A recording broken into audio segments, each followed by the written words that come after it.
You watch anime, so babysit my Peeping-Tom kid, The Bad Neighbor Chronicles. This is OKOP, home to the craziest true stories on Earth. I'm Sophia. And Riley, do you watch anime? I don't. I have a little bit, but I just cannot get into it. You? I watch certain animes, yes. Yeah, do you guys watch anime? List to put them down in the comments. What was your first anime? My first was Fairy Tail, which is a lot for your first. Let's start with the story.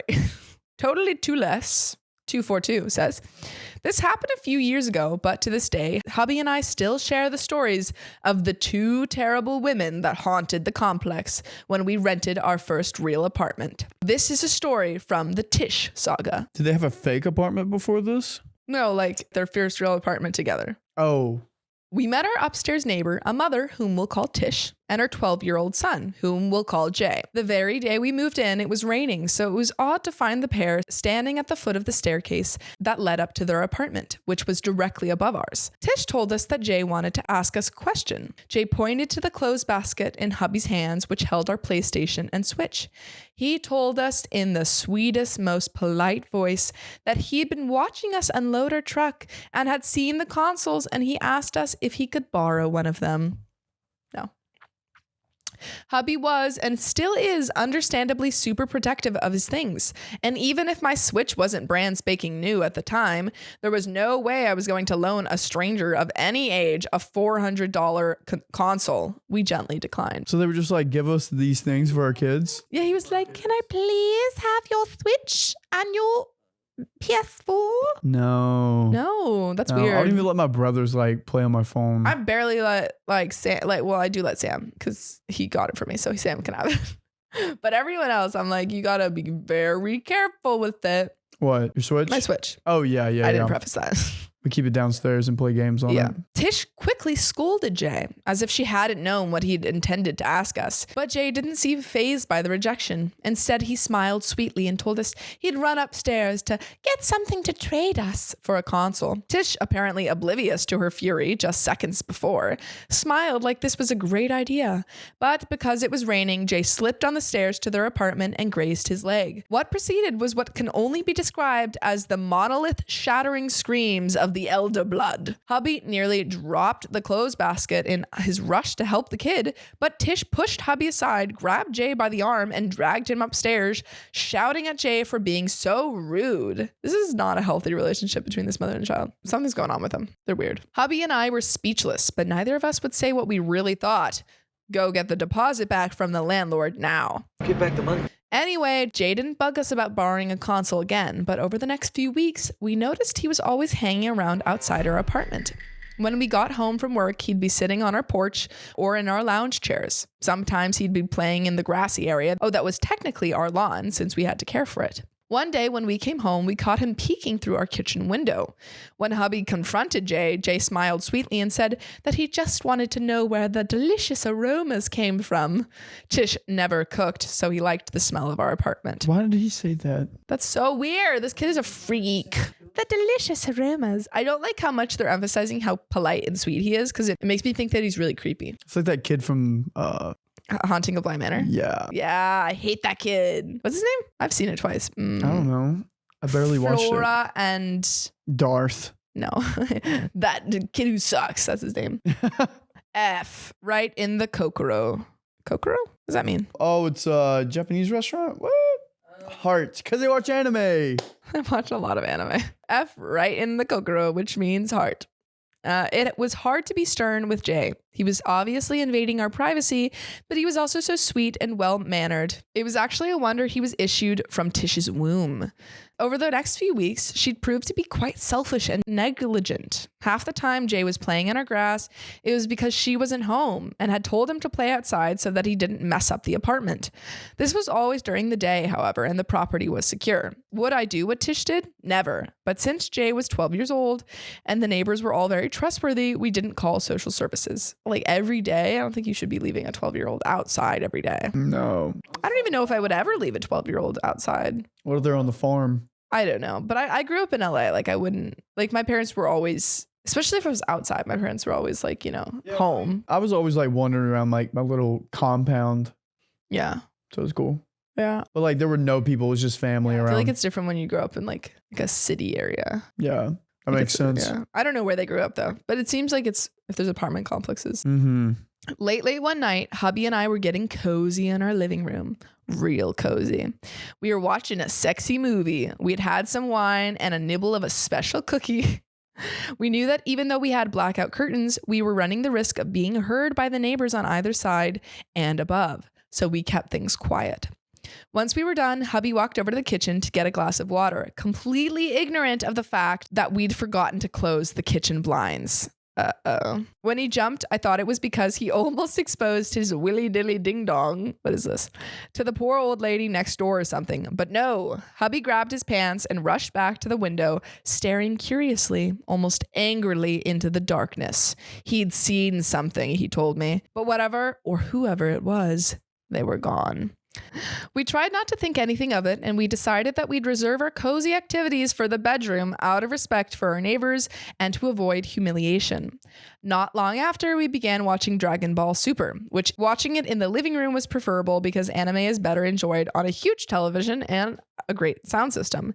It was late, around 11 p.m. on a Saturday, and we'd been watching a few episodes, but for some reason that I can't remember, we paused. Hubby asked me if I wanted to watch another episode. Yes! Y'all, I didn't say that. Hubby didn't say that. The answer came from the window right above our heads. Hubby leaped from the sofa and threw open the front door. There, sitting as politely as you'd please on our porch in a lounge chair with a blanket at 11 p.m. on a Saturday was Jay. You're a real weird kid. The blanket. He's cozy. He pulled one of our lounge chairs up to the window and had been watching TV with us through the crack in the curtain we'd left to catch some breeze. He stared at hubby happily, happier than Tom Cruise proclaiming his love for Katie Holmes on Oprah. Well, he was until hubby picked up a rock and threw it at him. Hold on. You can't throw rocks at kids. We don't know how big this rock was. It could have been a pebble. You can't throw rocks at kids. I think at that point, you drag the kid back up to his mom and you say, hey, your kid should not be out at 11 p.m. on his own, peeping through people's windows. Or I feel like this might be like a CPS thing because the mother seems like she's just not caring for her kid at all. Yeah, just letting them do whatever. No. But you can't throw rocks at kids. I threw rocks at my brother because he wouldn't stop coughing. But you were a child. No, I was like in my teenage years. Okay, well, I have nothing to help you with. If you don't stop coughing, I'm going to throw rocks at you until you stop. And then he stopped. This is concerning, Riley. He's okay now. That makes it sound like he got hurt. He doesn't have asthma anymore. Oh, with the coughing. Yeah. I thought you meant like, he's okay now. He got some bad cuts from those rocks. He got stoned. Yeah, thanks. Don't throw rocks at kids. Don't do it. Rocks hurt. Sticks and stones break your bones. And words do hurt you. Sticks and stones may break your bones, and words also always hurt you. Yep. Was it creepy for the kid to have been peeking into our living room from the window at 11 p.m.? Of course. Was it cool to throw rocks at him? Hubby and I disagreed.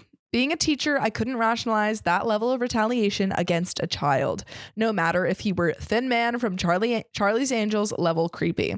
After Jay ran off screaming like a macaw in heat, I love the amount of like metaphor. Yeah, she reads books. Well, actually, sorry, simile in this. It's fun. She reads. I told hubby we had to apologize in the morning, but we'd also talk to Tish about Jay's inappropriate behavior. Tish was pretty chill the next morning when we went to see her upstairs. She even laughed when hubby told her about throwing the rock, which I found super weird. That is weird. Tish just shook her head and told us that Jay thinks we're the coolest. Maybe, she said, we should just invite Jay in the next time. What? Next time, wouldn't it be weird, i.e. effing red flag behavior for two grown-ass adults to invite a 12-year-old into their apartment at 11 p.m.? Tish laughed. No, she can tell we're not those kinds of people. She can tell we love kids. Why would we watch Dragon Ball Super and have video games if we didn't? But we're so mean to Jay. Every day Tish sends him down to play with us and we ignore him. It's so cold how we just let a child run around knowing he's all alone. Ignoring. You're his mother. You leave Jay all alone in the first place. So Tish says, you're so out of touch. You have no idea what it's like being a single mother. Such the busy single mother. All Tish wants is a few hours on the weekend to enjoy herself. Jay wouldn't be scaring us if we just let him into our apartment when Tish goes out with her friends. We have video games and we watch anime. Hubby lost it. He told Tish what he really thought about her and her weird kid. He told Tish to hire a babysitter or he'd personally call our landlord and report her. Tish sucked her teeth and slammed the screen door in our faces. But before she could slam the main door, she told us that moving forward, we needed to make sure our curtains were closed if we were going to walk around our apartment naked. Then she looked down at hubby's jewel area and laughed. There's a whole family of Peeping-Toms. Like mother, like son. Yikes, dude. It is yikes. I would just go ahead and call the landlord. Yeah, no, at that point, call the landlord. I'm going to call the landlord. This is really weird behavior. She shouldn't be leaving her child out alone. She shouldn't be expecting other people to take care of her child. And if someone tells you that they threw a rock at your kid, I think you should be like, don't do that. Instead of ha ha ha. Ah, ha, ha, ha. Just let him in next time. Hubby's name. Classic hubby. Classic hubby's name. What's his name? John. Classic John. Oh, wait, no, we already have a John. Well, we can have two Johns. John 2. Jon. John. Classic John with a J-O. No H. Okay, anyway. You know what else doesn't have an H? What? What does it have an H, Sophia? This next story. Who has an H? It does have an H. I'm so sorry. You lied to me. Only one. Opie leaves and her kids are raised by a wolf pack. What? Like a real wolf pack? How long did you leave your kids for? Was this like, oh, we left them at the zoo and... Yeah, and the wolves. Is this a metaphorical wolf pack? Dude, I don't know. I don't think her kids were actually raised by wolves. I think they went to a zoo, the wolves were there, and the kids learned how to like do a cool trick. Yeah, they're biting people. They were like influenced by that, and OP's like, oh my gosh, my kids. My kids. That's what happened. If you left your kids out in the woods... Yeah. For like, and then these actual wolves raise them? Yeah. That's concerning. That is concerning. You're the a-hole. Yeah. Well, let's find out what Kamamad says. I, 28 female, have 3 kids with my ex, 30 male. We were never married, but we dated while I was in college. My senior year, I got pregnant and had twins, both boys. He moved me in with him and we were raising our kids together. 14 months after giving birth to the boys, I had a girl. Immediately after, I had postpartum depression. I wasn't doing well and I decided to go back home to my parents to try to clear my head. Once home, I saw my old bedroom, my old things, and was kind of reminded of what I always wanted to do. I always wanted to take a gap year to travel, but I had gotten a scholarship to my first choice school, and it seemed silly to pass it up. I decided then, this is what I needed to get in the right mental state. I called baby daddy and told him I'm going to Europe for a couple months. He was incensed and tried to talk me out of it. I explained this is what I needed to go back to being myself and be a better parent and partner. I don't know if you could just up and leave. I don't know about that. If you got kids, you gotta step up. You gotta stick that out. You either have to Stick it out or pay child support. Yeah, pay child support regardless, but you should, realize that you're not ready for it and like let them be adopted into a family that is ready for it, or like specifically be like, I cannot do this and like give full custody over to the husband, but still obviously still pay child support. But like, I mean, obviously that's not a great option, but you can't just be like, I need to find myself. Yeah, you're an adult. No. Your brain is fully developed. You have the kids. Unfortunately, that is a consequence. Like you got to take care of them. Yeah. Or give them to people who can't take care of them or pursue. There are like options, and this is not a great option to choose. So I went. He called me the first couple of months and kept asking if I was coming back. Eventually, he stopped calling. About 6 months in, my parents told me that he had filed to get full custody of the kids. I was mad he didn't tell me before doing it. He's been calling her. But I thought I'd at least take full advantage and really see the world and get it out of my system. She sucks. I traveled for a little over 2 years and visited every continent. When I was done, I really wanted to see my kids, but I felt guilty for not being present in their lives, and I didn't want to face my ex. One of the friends I made in my travels offered me a gig as an English teacher in a private school in Thailand. I took the opportunity and spent the next 3 years doing that. Oh. This year, I returned stateside and stayed with my parents. They showed me pictures of the kids and told me my ex let them see the kids a couple of times. I got in touch with him, telling him I was ready to be involved in their lives, and he flat out refused. I threatened to sue for custody, and he just replied, "Good luck with that." Good luck. And sent my pictures of me partying in Europe. They are not flattering. My parents want to see their grandkids more, but they tell me it's all my fault for not being able to see them. Am I the a-hole for trying to see them? You're the a-hole. Yeah, you're the a-hole. You're the a-hole. You left them. You left them for another life. If you leave them, that is your choice. And you have to own up to that decision. You can't just be like, I needed to see the world and then come back and expect that everything's going to be fine. Yeah, exactly. OP's ex had full rights to like take full custody. He was the only one there. Yeah. OP left. Yeah, this is not cool. This is so obviously you're the a-hole. Top comment from someone who knows the OP and her ex. This is good. This is gonna be good. Rand0Muser21 says, Reddit, it's my time to shine. I love when someone finds an account, you know, like who knows them. And it's like, I gotta weigh in. Yeah. It's so good. Because all we're getting usually is just one side. Is one point of view. But like having both sides, you can really like decipher what's going on. Yeah. Had to make a brand new account to not reveal anything personal. I know exactly who this is. I know the kids and the dad. Those kids were raised by a wolf pack. When this pathetic waste of oxygen abandoned her kids, basically anyone and everyone who had a passing relation to the dad stepped up. His mom moved in for the first year to help with the babies. Neighbors, friends, and relatives all donated or bought kids stuff for them. Oh my gosh. Clothes, diapers, toys, anything he needed. One of his friends manages a restaurant and he brought them unused food almost every night. I work at a bank, so I had nothing useful to contribute other than money and time. One of our buddies ran an MMA gym and he had a kids class that starts after school, so we took them in after school until their dad gets off work. Whenever the kids need a babysitter, 2 or 3 rowdy men show up ready to be horsies or punching bags for the boys and tea party guests for the little girl. One of our other friends is a lawyer. He helped him gain in custody and advised him through the process. OP's parents are rich and they always offer money to help. On the advice of our lawyer friend, he always refuses. That way they can't use that in any future custody battles.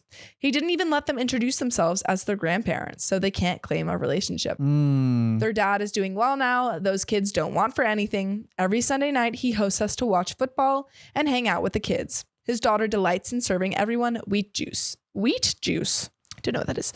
They're so much better off without this witch. Wow. Because she was like... They're like this horrible. Yikes. Honestly, I totally get second OP's take on this, the friend. Also, I guess it is a metaphorical wolf pack. I think that was a bit of a confusing word to use because wolf pack made it sound like somewhat negative. Yeah. But it seems like wolf pack in the sense of like they were raised by a village. Oh, which is really sweet. That is super sweet. And I love that. Yeah, it's really cool that everyone like stepped up and like did their part. And took care of these kids. I mean, it's really tough for the grandparents, I guess, that they don't really get to have that relationship with their family. Yeah. But unfortunately, that is fully on original OP's. That's her. Yeah. The grandparents, if they were accepted as like a relation and they were giving money, they could be like, hey, the OP's ex doesn't have the money to take care of these kids, so we should take them. Yeah. So I understand why the baby daddy was like, I don't want them to, you know. I feel like OP also like got a little bit of FOMO and was like, oh, I want to be a part of my kids' lives now. And it's like, no. Yeah, no, absolutely. Literally just like, it's so selfish. Like left the country, went on a trip. And then after years was like, oh, you know what? I have kids. Like too little, too late. Nope. It is totally okay if you're not ready to be a parent, but like, you cannot expect to come back to something after years of just like not putting in any effort. Yeah. Yeah. You have to own up to those consequences. Oh my goodness. Yeah, good on the dad though. Yeah. Got everybody. It probably made like a little community too. Like a little like everyone's like, oh, no. Yeah. I love that. No, great community. I love it. You know what else I love? This next story. Yeah.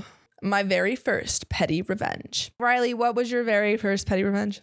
I think I like stole my friend's phone once because he didn't go to class. And then he was phoneless and also didn't go to class. It didn't work out. Yeah. Bummer. What about you? I don't know. What was one thing you did to Sam? He's probably told the story, but I don't know if it was revenge. I don't know if I've ever enacted revenge on someone. I just would play. I had that, that was easy button. Oh yeah. That was easy. I had my friend over and I I stole it from him and I kept pressing it repeatedly. And then my mom was like, who's doing that? And I was like, it's Sam. And he got in trouble. But that wasn't revenge. That was just, evil. It was just evil. That poor kid. Sam didn't deserve it. Yeah. He didn't really get in trouble. He just got slightly yelled at. That's still in trouble. Yeah, a little bit. Anyway, Perilous Rainbow says, I am now 30 female, but I was 4 during this incident. Take us back in time. I was a clumsy child. Oh, this is from our OKOP subreddit. Ooh, wait. Okay. So Perilous Rainbow, who is from our OKOP subreddit, makes it even more exciting to hear about this. Yes. And before we start the story, in the comments, everyone tell us about your petty revenge stories and maybe we'll read them. And if you have a crazy story, please go to r/OKOP show on Reddit and put that story in. Or call 440-508-6765. Let's continue. Perilous Rainbow says, I am now 30 female, but I was 4 during this incident. I was a clumsy child combined with some possible bad luck from my uncle, and it led to me cracking my head open on a coffee table. I did that when I was a kid, but on a dollhouse with like a pointed roof. Yeah, I still have like a very light scar. You can't really see it. Oh. Cue screaming, a drive to the hospital, and some stitches later, I was ready to go back to preschool the next day. I was told to make sure that absolutely nothing touched my head for a while. So in classic 4-year-old manner, I got to make a little announcement about it at preschool. I think I see you in the comments if you see where this is going, because I think I do. Q Charles. You. Real name, because that guy was always an a-hole. Wow. Doxing them. Trying to smack my head. Yeah, F Charles. I have a younger brother I get into fights with, older cousins who would torment me. This kid was nothing. I was willing to overlook this until he also kicked over the sweetest, tallest block tower you ever saw 2 4-year-olds make. It was so impressive that other kids gave us all their blocks they had to add to this and stopped their own playtime to witness the glory that was this block tower. So I began to plot. I may have been a blonde, blue-eyed, cherubic looking child, but I already had a sick streak thanks to my autism, ADHD, and gentle torment from older relatives.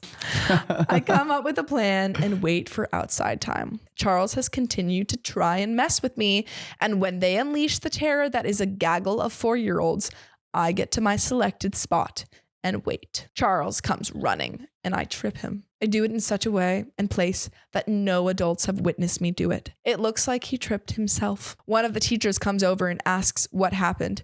I widen my eyes and innocently go, he tripped over his own feet. I saw the fear on his face as they believed me and gently told him to be more careful. He never messed with another block tower of mine again. You know, like, if that's all it you took. You got to stand up to bullies. Yeah. You just tripped them. Yeah. That's fine. Also, I don't know how the head wound had to play in the story. Thought you were going to like use that like, Charles hit my head. Well, like, he did. No, he didn't. He did. When? I thought he just hit the... Trying to smack my head. Oh, okay. It was important. Yeah, so Charles sucks. Sorry. Yeah. Charles sucks. End of story. Wow. Good for Stand you. up to your bullies. I'm impressed how much OP remembers as a 4-year-old. Yeah. Do you not remember much as a 4-year-old? When did you gain consciousness? I have like small memories of my time when I was living in Australia. How old were you? I think I was about 4 or 5. Okay. I have a memory of like my mom borrowing sugar from a neighbor and like us walking over to the neighbors. I have a memory of like a tree house that we had. And then when I got back, I have a lot of memories from kindergarten onward. I think like kindergarten was where my frontal cortex started to really kick into overdrive. Yeah. Kindergarten for me. Yeah. I remember my first day of kindergarten. I don't know if I remember my first day of kindergarten, but I do remember going up to the 2 girls that I was friends with in kindergarten and being like, hey, do you want to be friends? Yeah. They were no longer my close friends. I remember a time there was these 2 boys. I think they were fighting over me. Who's to say? They were like, I was like here and they were sitting across from each other and they were like, we're going to go to my dad. One of them was like, my dad has a gym and we're going to go fight there. And they were just going on about how they were going to fight. And they were like, yeah, I'm going to beat you up. And there's like a wasp's nest and I'm going to like punch it and it's going to attack you. And I was like, yeah, they're fighting over me. How'd that make you feel? Flattered? I felt really good. I was like, wow. Oh, she's Angela from The Office. Sure. Did you know? I do actually understand that reference. Yeah. That's the whole story. And you got a little bit about my childhood. Let's go to the next one. We got another one for you people. You like these? You like this? It's crazy kids. Okay. My ex-sister-in-law from hell and her ill-mannered kids. Oh. Snoo Woofers 5703. Woofers? You're really giving me tongue twisters today. Twister! Just a few days before Christmas, my husband's older brother's ex-wife called to say that they are in town from Texas and wanted her kids to see their cousins / my kids. We had been extremely busy and had many plans between my husband's aggressive chemotherapy treatments and life in general. But I told them that we have 2 hours in between our busy schedules. They came over and we welcomed them and were gracious hosts. The oldest son, Billy, asked about our Christmas lights. I told him that these are Gove lights and how it comes equipped with preset lights for every occasion / holiday, and I've been making my own patterns on it. Interesting. He asked me to show it to him, which I did, but then he asked if he can make some too. I told him no, because last time you had my phone, you downloaded a few games, and a couple of them had viruses, which my cell phone carrier had to put a stop to. Yikes. Yikes. My husband and I have some properties in our property management company. I got a call and walked away to answer it. As I came back to where everyone was seated, Billy grabs the phone out of my hand and I asked him to give it back, but he held the phone away from me. I am 5'7" tall and just under 130 pounds versus his 6 foot and over 260 pounds. How old is this kid?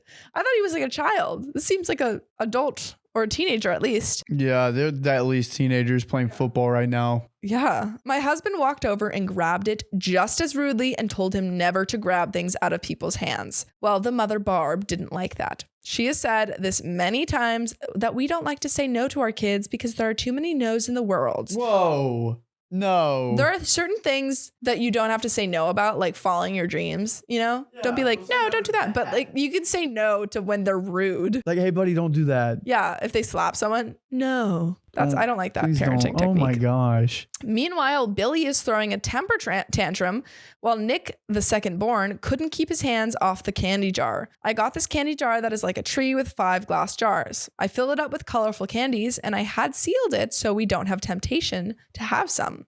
There were some leftovers that I gave them. They grabbed handfuls and stuffed their pockets with it, so I don't know why he wanted more. Anyway, the candy jars come crashing down and there is glass everywhere. My husband cleaned it up and I very calmly told Barb that she owes me $300. She was shocked that I asked because old me would have just gotten over it. But prior to all this, I'd gone out and bought Nike brand t-shirts for the 2 older ones and toys for the younger ones. They opened up the gifts and Nick and Billy, these are Barb's kids, both said, "Is this all we're getting?" This is all we get.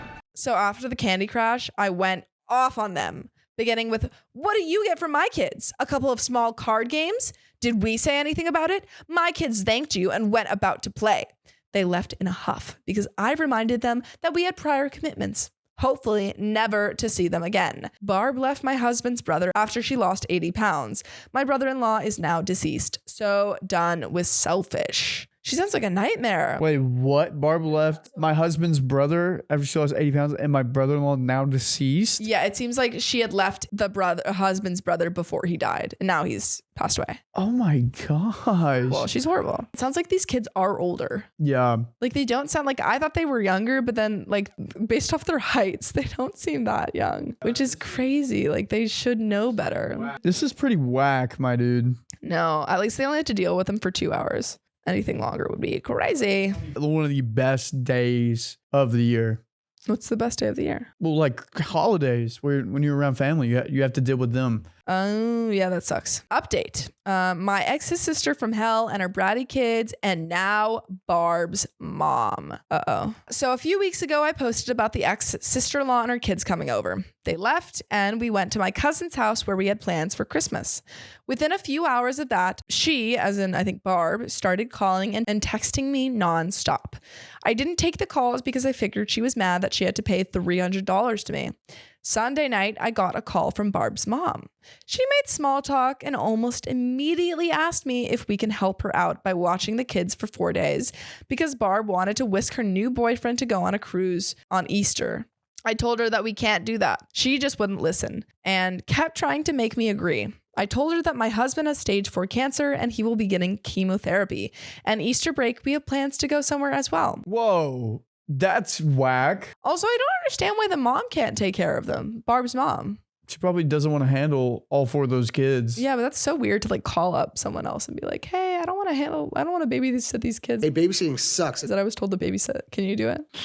It's weird. This family's crazy. Crazy. Besides, we just don't want to be responsible for the kids who don't listen to anyone. Apparently, she wants her daughter Barb to settle down again, so it would be a big favor.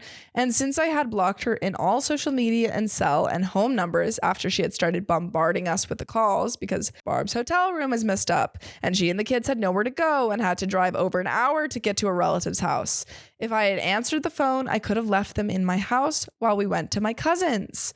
And I had to cut in and tell her very firmly that I would never do that and that her daughter and her kids are not welcome in our house ever again. Oh, In spite of me saying no, Jane, Barb's mom, 85, kept trying to convince me to help her out.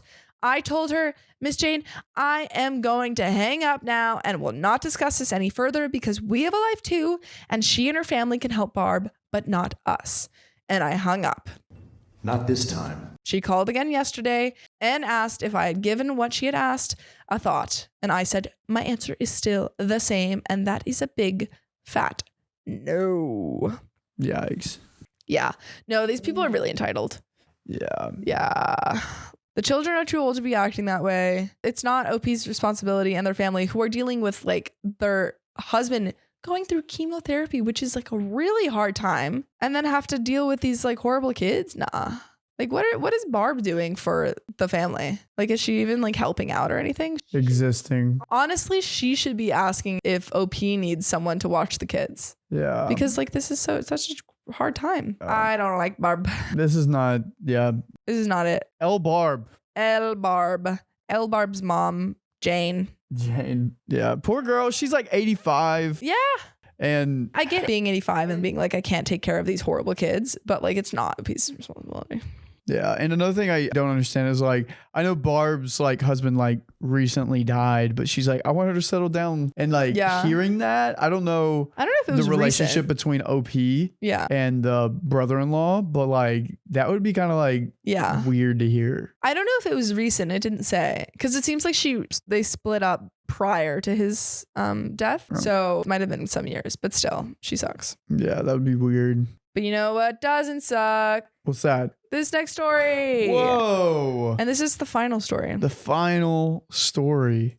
Am I wrong for not wanting my cousin as a bridesmaid? Riley, which cousin would you not want as my bridesmaid? As your man. As your, what do they call it? Groomsman. Groomsman? I always forget. Probably, but like out of all, you want me to pick one cousin that's not going to be my groomsman? No, I'm joking. Don't pick that. Don't do that. All right, what about which one of your cousins is not going to be your bridesmaid? Or oh, actually? Yeah, name them. I wouldn't say I'm like super, super close with all of my, like, I would say Alex would be the closest, female cousin that I'm, close with. Yeah. Yeah. But I wouldn't say I'm close enough to my other cousins for them to be bridesmaids out of like all of my friends. Yeah. I think like my groomsmen are probably going to be like my 3 brothers. And then if my significant other has any brothers, and if she does it, then I'll just add some friends. Yeah, I don't know if my cousins would be my bridesmaids, or not all of them for sure. I have a lot of cousins. Yeah, OP's not the a-hole. Yeah, no. Yeah, I don't think so. So, Choice Evidence 1983 says, hi everyone, first time ever doing a post here. I'm getting married in November next year. Yay! And I started discussing plans with my mom and sister. My mom has warned me that my aunt, mom's sister, will be expecting me to make my cousin, female 13, a bridesmaid. That's weird. Expecting? No. I do not want that. I'll keep it brief, but essentially she's the most spoiled, annoying, and entitled person I've ever known, and I cannot stand her. My aunt sees her as an angel. As a parent, I would expect that, and is very family-oriented and believes family should be involved with everything. Now, I should mention my aunt is a really kind and caring woman, and I love her, but I cannot tolerate her kid. That kid sucks. There's no question about it. I'm not making her a bridesmaid. I've already picked them out. My mom said my aunt will be heartbroken. She's a very sensitive person, but she backs my decision. I'm sure I'm a horrible person for not allowing this, but would I be wrong? Also, I want advice from anyone who reads this. How do I go about telling my aunt this decision with as minimal damage possible? I don't want to be the person causing a rift in the family because I'm upset someone. Thanks in advance. Edit, thank you all for the comments. I've read all of your suggestions and I think I've decided what I'm going to do. I'm not going to make an announcement about it. It does seem a bit harsh and wait to be asked. Then I'll go with all the bridesmaids need to be over 18 years old. If aunt says it's unfair, I will bring up the fact that she wouldn't be able to participate in most things. Oh, it's hard to argue when time is the enemy, right? And there is an update, but what are our thoughts on this? Dude, so far? Do not have her in the wedding. No. I mean, if she's like the youngest family member and you're looking for a flower girl, sure, like deal with it. But bridesmaid, I think, is too personal. Yeah, you don't know her like that. And I think her mom just wants her to like dress up and feel like have that moment. Yeah, I feel like this is kind of selfish to be like, oh, the cousins should be in the bridesmaids. I think bridesmaids are about, the closest people in your life, like having them all, behind you. And I don't think that it seems like OP's close with them. Yeah, I was in my uncle's wedding. You were in it? Yeah. Oh, nice. He was like 10 years older than me. That was fun. Yeah. I've never been a bridesmaid, so. Really? I've been to a lot of weddings, but. Actually, I was in my cousin's wedding as a groomsman. Wow, that's cool. I am excited to be a bridesmaid. Yeah, it's fun. Wait, how many weddings have you been to? A lot. I don't have a number. Like, I truly have been to so many. Okay, good. Because like John and Sam said they haven't been to a lot. No, that's not true. Sam's been to a lot. But John hasn't. Like, I've talked to a lot of people who've been like, I've never been to a wedding. That's crazy. Like 1 to 3 weddings a year. Same. Yeah. No, everyone's getting married and everyone's always having babies in my family. Yeah, same. Who's going to be your man of, what are they called? What's the main? Best man. Best man. I keep Tate. forgetting. Best man. Okay. My boy Tate. My brother. Maid of honor is my friend Isabella. Aw. And then obviously all my other friends are going to be bridesmaids. And Sam is also going to be one of my man of, not my man of honor, but he's going to be part of the brides. The bride side? Bride side, yeah. Cute. Anyway, there's an update. My aunt has now been finally told of the outcome and I wasn't there for the damage. I was sitting at home when I got a text from my mom saying my aunt has now finally asked about if her daughter, now 14 female, can be a bridesmaid. My mom was going to tell her that I haven't decided on bridesmaids yet when she felt enough was enough and told her she wasn't and gave her the reasons for it. Now, we couldn't tell my aunt the real reason I don't want my cousin as a bridesmaid, as that would not go down well. But there were other concerns, e.g. she's terrified of rain, seriously, and won't go anywhere if there's clouds and or raining, and with it being a November wedding, that's something to consider. She doesn't like being around people she doesn't know, which would be half the guest list, and it'll be loud, so she may freak out and have a meltdown. At least if she's a guest, it's less pressure for her, and my aunt can take her out if needed. It sounds like she might be autistic. Not to like assume anything, but like... That's an assumption. We don't even know that. She could just be spoiled and like... I don't love that she called cousin spoiled, but like I feel like the stuff about doesn't like being around people she doesn't know, which would be half the guest list, and she might have a freak out and a meltdown, which is like something a lot of people with autism, have to deal with. Yeah. So like not in a bad way, but like I feel like that might be playing into this. Yeah. I don't think that means that OP has to make her a bridesmaid, but I think it does kind of color how she talked about the cousin in the beginning in a negative way. Yeah. Apparently, my aunt went silent, then walked outside. My mom followed to see how she was, and of course she was very upset, but she said she understood. I'm now very incredibly guilty that my mom had to take the blow for that instead of me. I was even preparing myself for the conversation, but it was out of my hands. My mom said, it's fine, and it had to be told eventually. My mom recommended next week when we go see them that I go along with some flowers and apologize for upsetting her. I agreed with going with her, not so much about apologizing as I didn't really do anything wrong, but I can try to help any damage done. There may be another update depending on how next week goes. Thanks for reading if you get to this point. Edit, thank you for all the comments. I got a lot more attention than I ever expected. Reading all your comments and speaking to my fiance, you've all given me the clarity of the sheer stupidity of my issue. I've decided I won't be bringing flowers and I won't be apologizing. I will still go over next weekend, but I'll explain my reasons in person, and this way I can settle it, hopefully once and for all. And there are some relevant comments, but do you have any thoughts? I do have thoughts. Yeah, I guess, do you think that OP should apologize and like bring flowers and stuff? It would be nice. It would make the wedding go by easier, perhaps less friction, but like she doesn't need to. I don't think she needs to. Like she doesn't like necessarily have anything to apologize for. But again, like sometimes you have family drama and you have to be the bigger person and be like, okay, I'm gonna get them flowers and like make them feel better about it.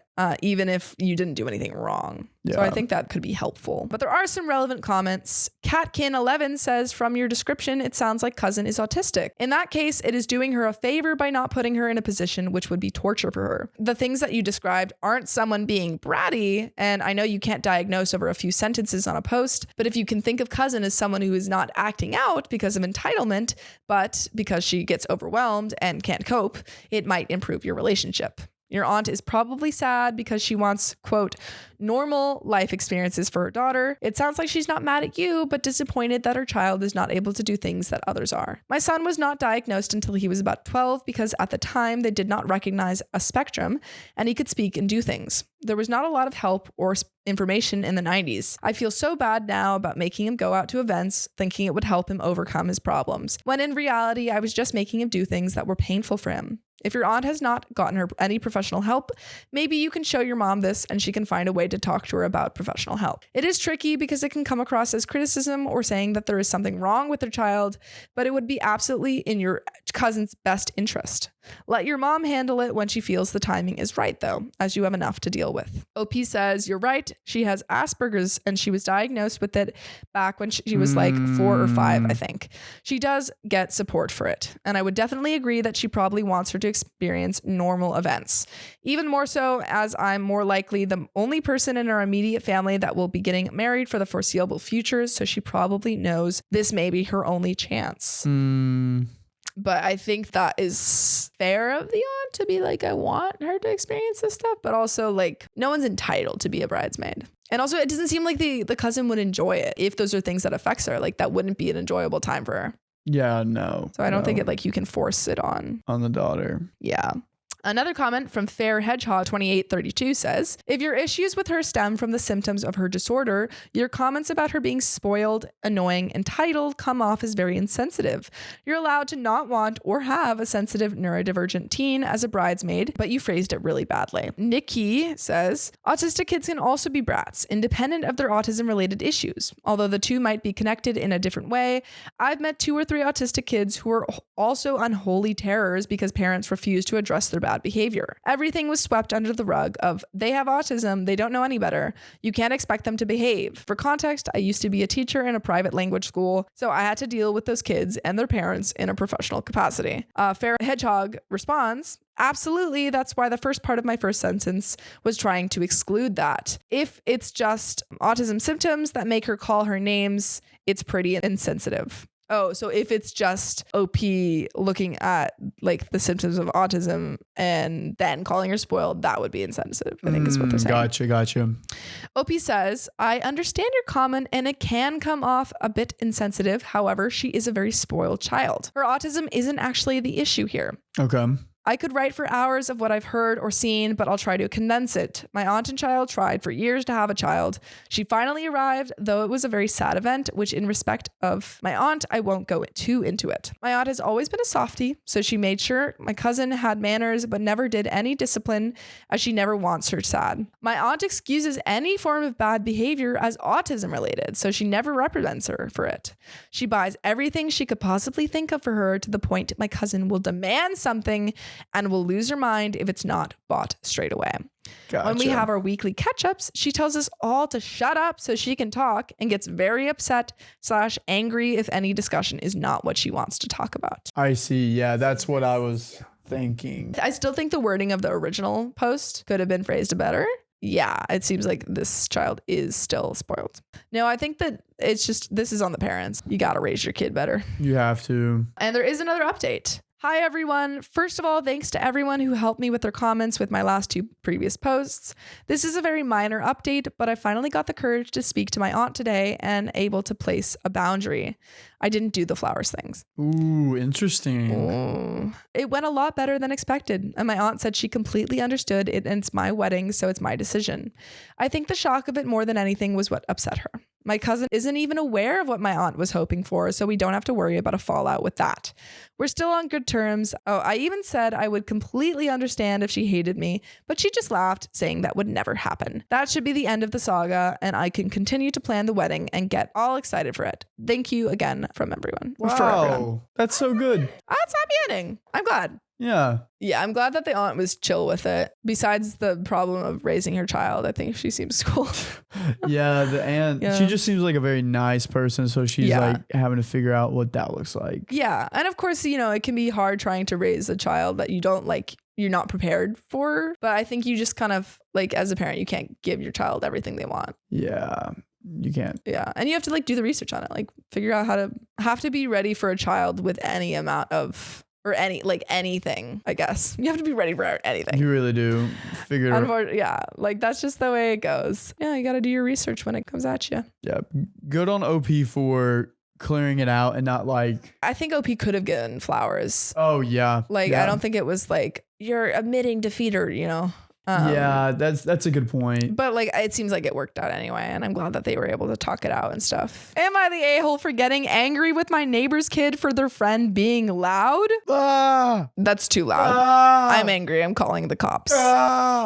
So, Choice Evidence 1983 says, so I, 29 female, have lived next door to my neighbors, Tom and Melinda, for my whole life. And he and his family have always been really nice. He has a son, Teddy, who's about 18 to 19. So about 10 years younger than OP. Wait, if you're 18, I feel like your name needs to go from Teddy to Ted. Ted, yeah. You're now Ted. Ted. No one should call you Teddy unless you are taller than 6'3" and weigh more than 200 pounds. And then you're Teddy? Yep. Then you could be called Teddy. Interesting. There's a class. So it goes Teddy, Ted, Teddy. Yep. Okay. Teddy, because like if you're that big, you're just like a giant teddy bear. True. My parents moved out of state and left me the house when I turned 25. Wow. And my neighbor has always been there for advice if I needed it quick, and we have dinner every weekend. Oh, wow. They're super close. Anyways, yesterday around mid-late afternoon, I was watching TV when I heard some music coming from outside. I live on a corner lot and there is a 4-way stop outside my house. As I stepped outside, I noticed a car sitting at the intersection with the windows down and music blaring, and the driver looking around while singing, obviously looking to see if he's getting attention. He turns down my street, and after passing my neighbor's house, he does a U-turn and parks in front of my neighbor's house. Music still blaring. I walked closer to the car and Teddy got out of the passenger side of the car singing the song. I yelled at them if they could be any louder and that I could hear their shifty music from inside my house. Teddy and his friend had the audacity to start laughing at me and calling me a Karen. I yelled at Teddy that it's common courtesy to not blare your music while driving in a neighborhood. Teddy just stopped acknowledging me and went inside, and his friend just kept laughing at me and drove off. Hold on. Time out. This sounds like it's during the day. During the day? Mid-late afternoon. Yeah, no, that's fun, right? Mid-late afternoon, and he's playing music and singing and having fun, and then turns it off and then keeps singing as he gets out of the car, and she's yelling at him for that? Yeah. You're not looking too good right now. You are the a-hole. 100%. Also, this is your like close family friend's child. Yeah, he can call you a Karen. He has the right to say that to you. Well, you shouldn't be saying anything to him about this. That's wild. Also, why are you calling his music shifty? He probably meant to say shitty. Yeah, either one. That's rude. This is rude. Like his parents will help you with anything and will always have dinner with you. Is this how you pay them back? So far, you're the a-hole. Yeah, so far, you are the a-hole. 5 minutes later, I saw Tom's car through my living room window, and another 5 minutes later, he was knocking at my door. I assumed he was going to apologize for Teddy's behavior, but instead, he yelled at me for trying to parent his son. I explained the whole situation to him as I figured Teddy probably left out key details, and explained he should teach his son common courtesy as he obviously needed some lessons. He called me a B and said my parents would be ashamed of me if they saw me right now. That really hurt me, and I shut the door on him and went to my room and cried. Whoa. I just got a text from Melinda that I was no longer invited to their home for our usual weekend dinners, and that she and Tom were blocking my number. She also said I was no longer allowed to interact with their son in any way, and if I harassed him again, they would be contacting authorities. I think they're overreacting, but I figure I'd ask for a third-party perspective. So am I the a-hole? Okay, I feel like OP left out some information. If they are responding this harshly, you left out something. What else did you do? I think originally, like, OP's 100% the a-hole. Yeah. I think if nothing else happened, I think this is an overreaction on the neighbor's part, though. Yes. I think it is. I think there are missing plots. No, I'm wondering if there's something missing here because like close family friends, you go over to their house every night and then they, you yell at their kid once and then like definitely not okay. Excommunicate them. That is definitely like a conversation. I'd be like, hey, don't ever do that. Yeah. Like don't do that. But like this seems really harsh. And so yeah, I'm also wondering. But yeah, if they hadn't made this thing, if they hadn't responded in that way, I mean, OP's still an a-hole, but like, yeah. Low-key, I feel like everyone's the a-hole here. That was an a-hole response for sure. Everyone's being the a-hole. Yeah. Everyone needs to hold hands and look at each other in the eyes. Everyone and needs to like take a breath because everyone's reacting pretty like outrageously to really, not outrageous. What do you do with Sam whenever you guys need to like break the tension? I don't know. I look at my brother like this and I talk to him like this until I talk to him like this. I just look above him and it breaks the tension. And he starts doing it to me. And then we'll get heated about something. And I'm like, no, De'Aaron Fox is not faster than Russell Westbrook. Yeah. And then he laughs and then he does that too to me. I just look right up. I look like I love 2 feet above him. Smart. I'll you try don't it do out. anything? We just walk away and then eventually we come back and say sorry. I don't know what it's like having a sister. So this is different. I don't know what it's like having a sister. Okay. But you are the sister.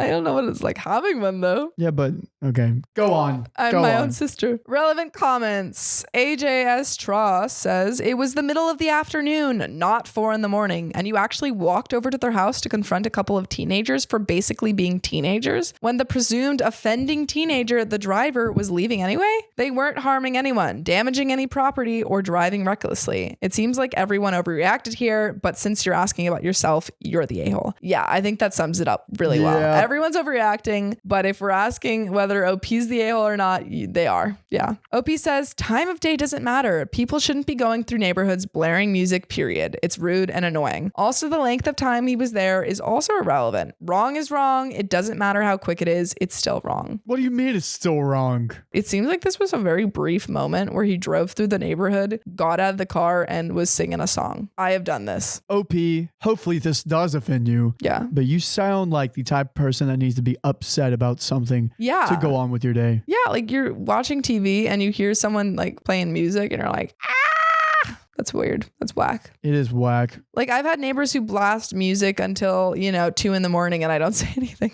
Same. I am that neighbor. Back home, I'm like the neighbor that did that because my landlord said... Wait, story time.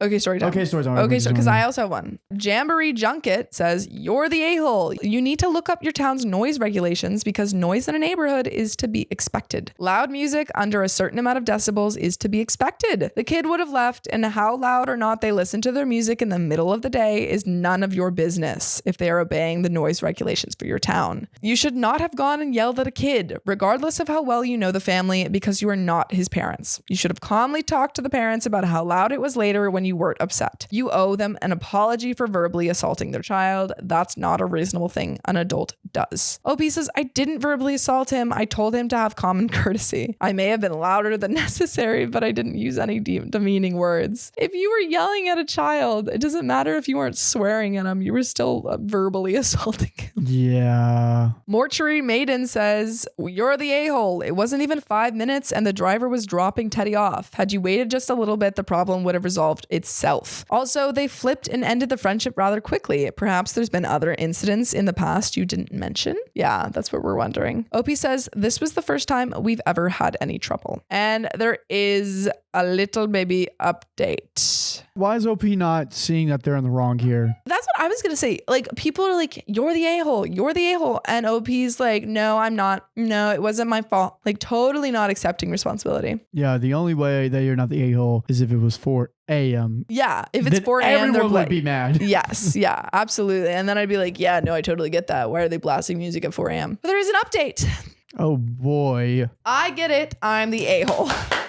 We got there. We got there eventually. Sorry, that was loud. Yes. So glad that you can reason. Yeah, finally. I don't know why my first thought when Teddy's friend was at the stop sign is that he was looking for attention. Literally, that's what I was wondering. She said that and that was so weird. Like, he's just having fun. I also understand that I overreacted to such a short lasting incident and it did not call for any yelling on anyone's part. I should have just left it, especially when I realized it was just Teddy getting dropped off. I told my parents right after the incident what happened and they said they weren't getting involved in my issues. W parents. The parents are just they were like, we left you at 25, this house, and you're never hearing from us again. No, they're probably like, we don't want to. Yeah, no, I'm being dramatic. Dude, my mom. Yeah. Oh, I have an okay story Okay, time. we have 3 okay story times. My parents called me today and said Tom and Melinda both individually called them as well. They explained to them that they weren't getting involved and told me Melinda thinks Tom overreacted as well, but was serious about the dinners. Melinda never blocked me, and she and my parents convinced Tom to unblock me. I messaged them once I was off the phone with my parents that I wanted to see them both when Melinda comes home from her business trip at the end of the week. I plan to apologize fully and ask if they'll let me apologize to Teddy at some point. If not, I'll respect their wishes and never talk to Teddy again. I do feel bad. They've done so much for me throughout my life, and Teddy has been like a little brother to me. I overreacted and overstepped. And there are 2 relevant comments. Did she say she apologized? She said she was going to.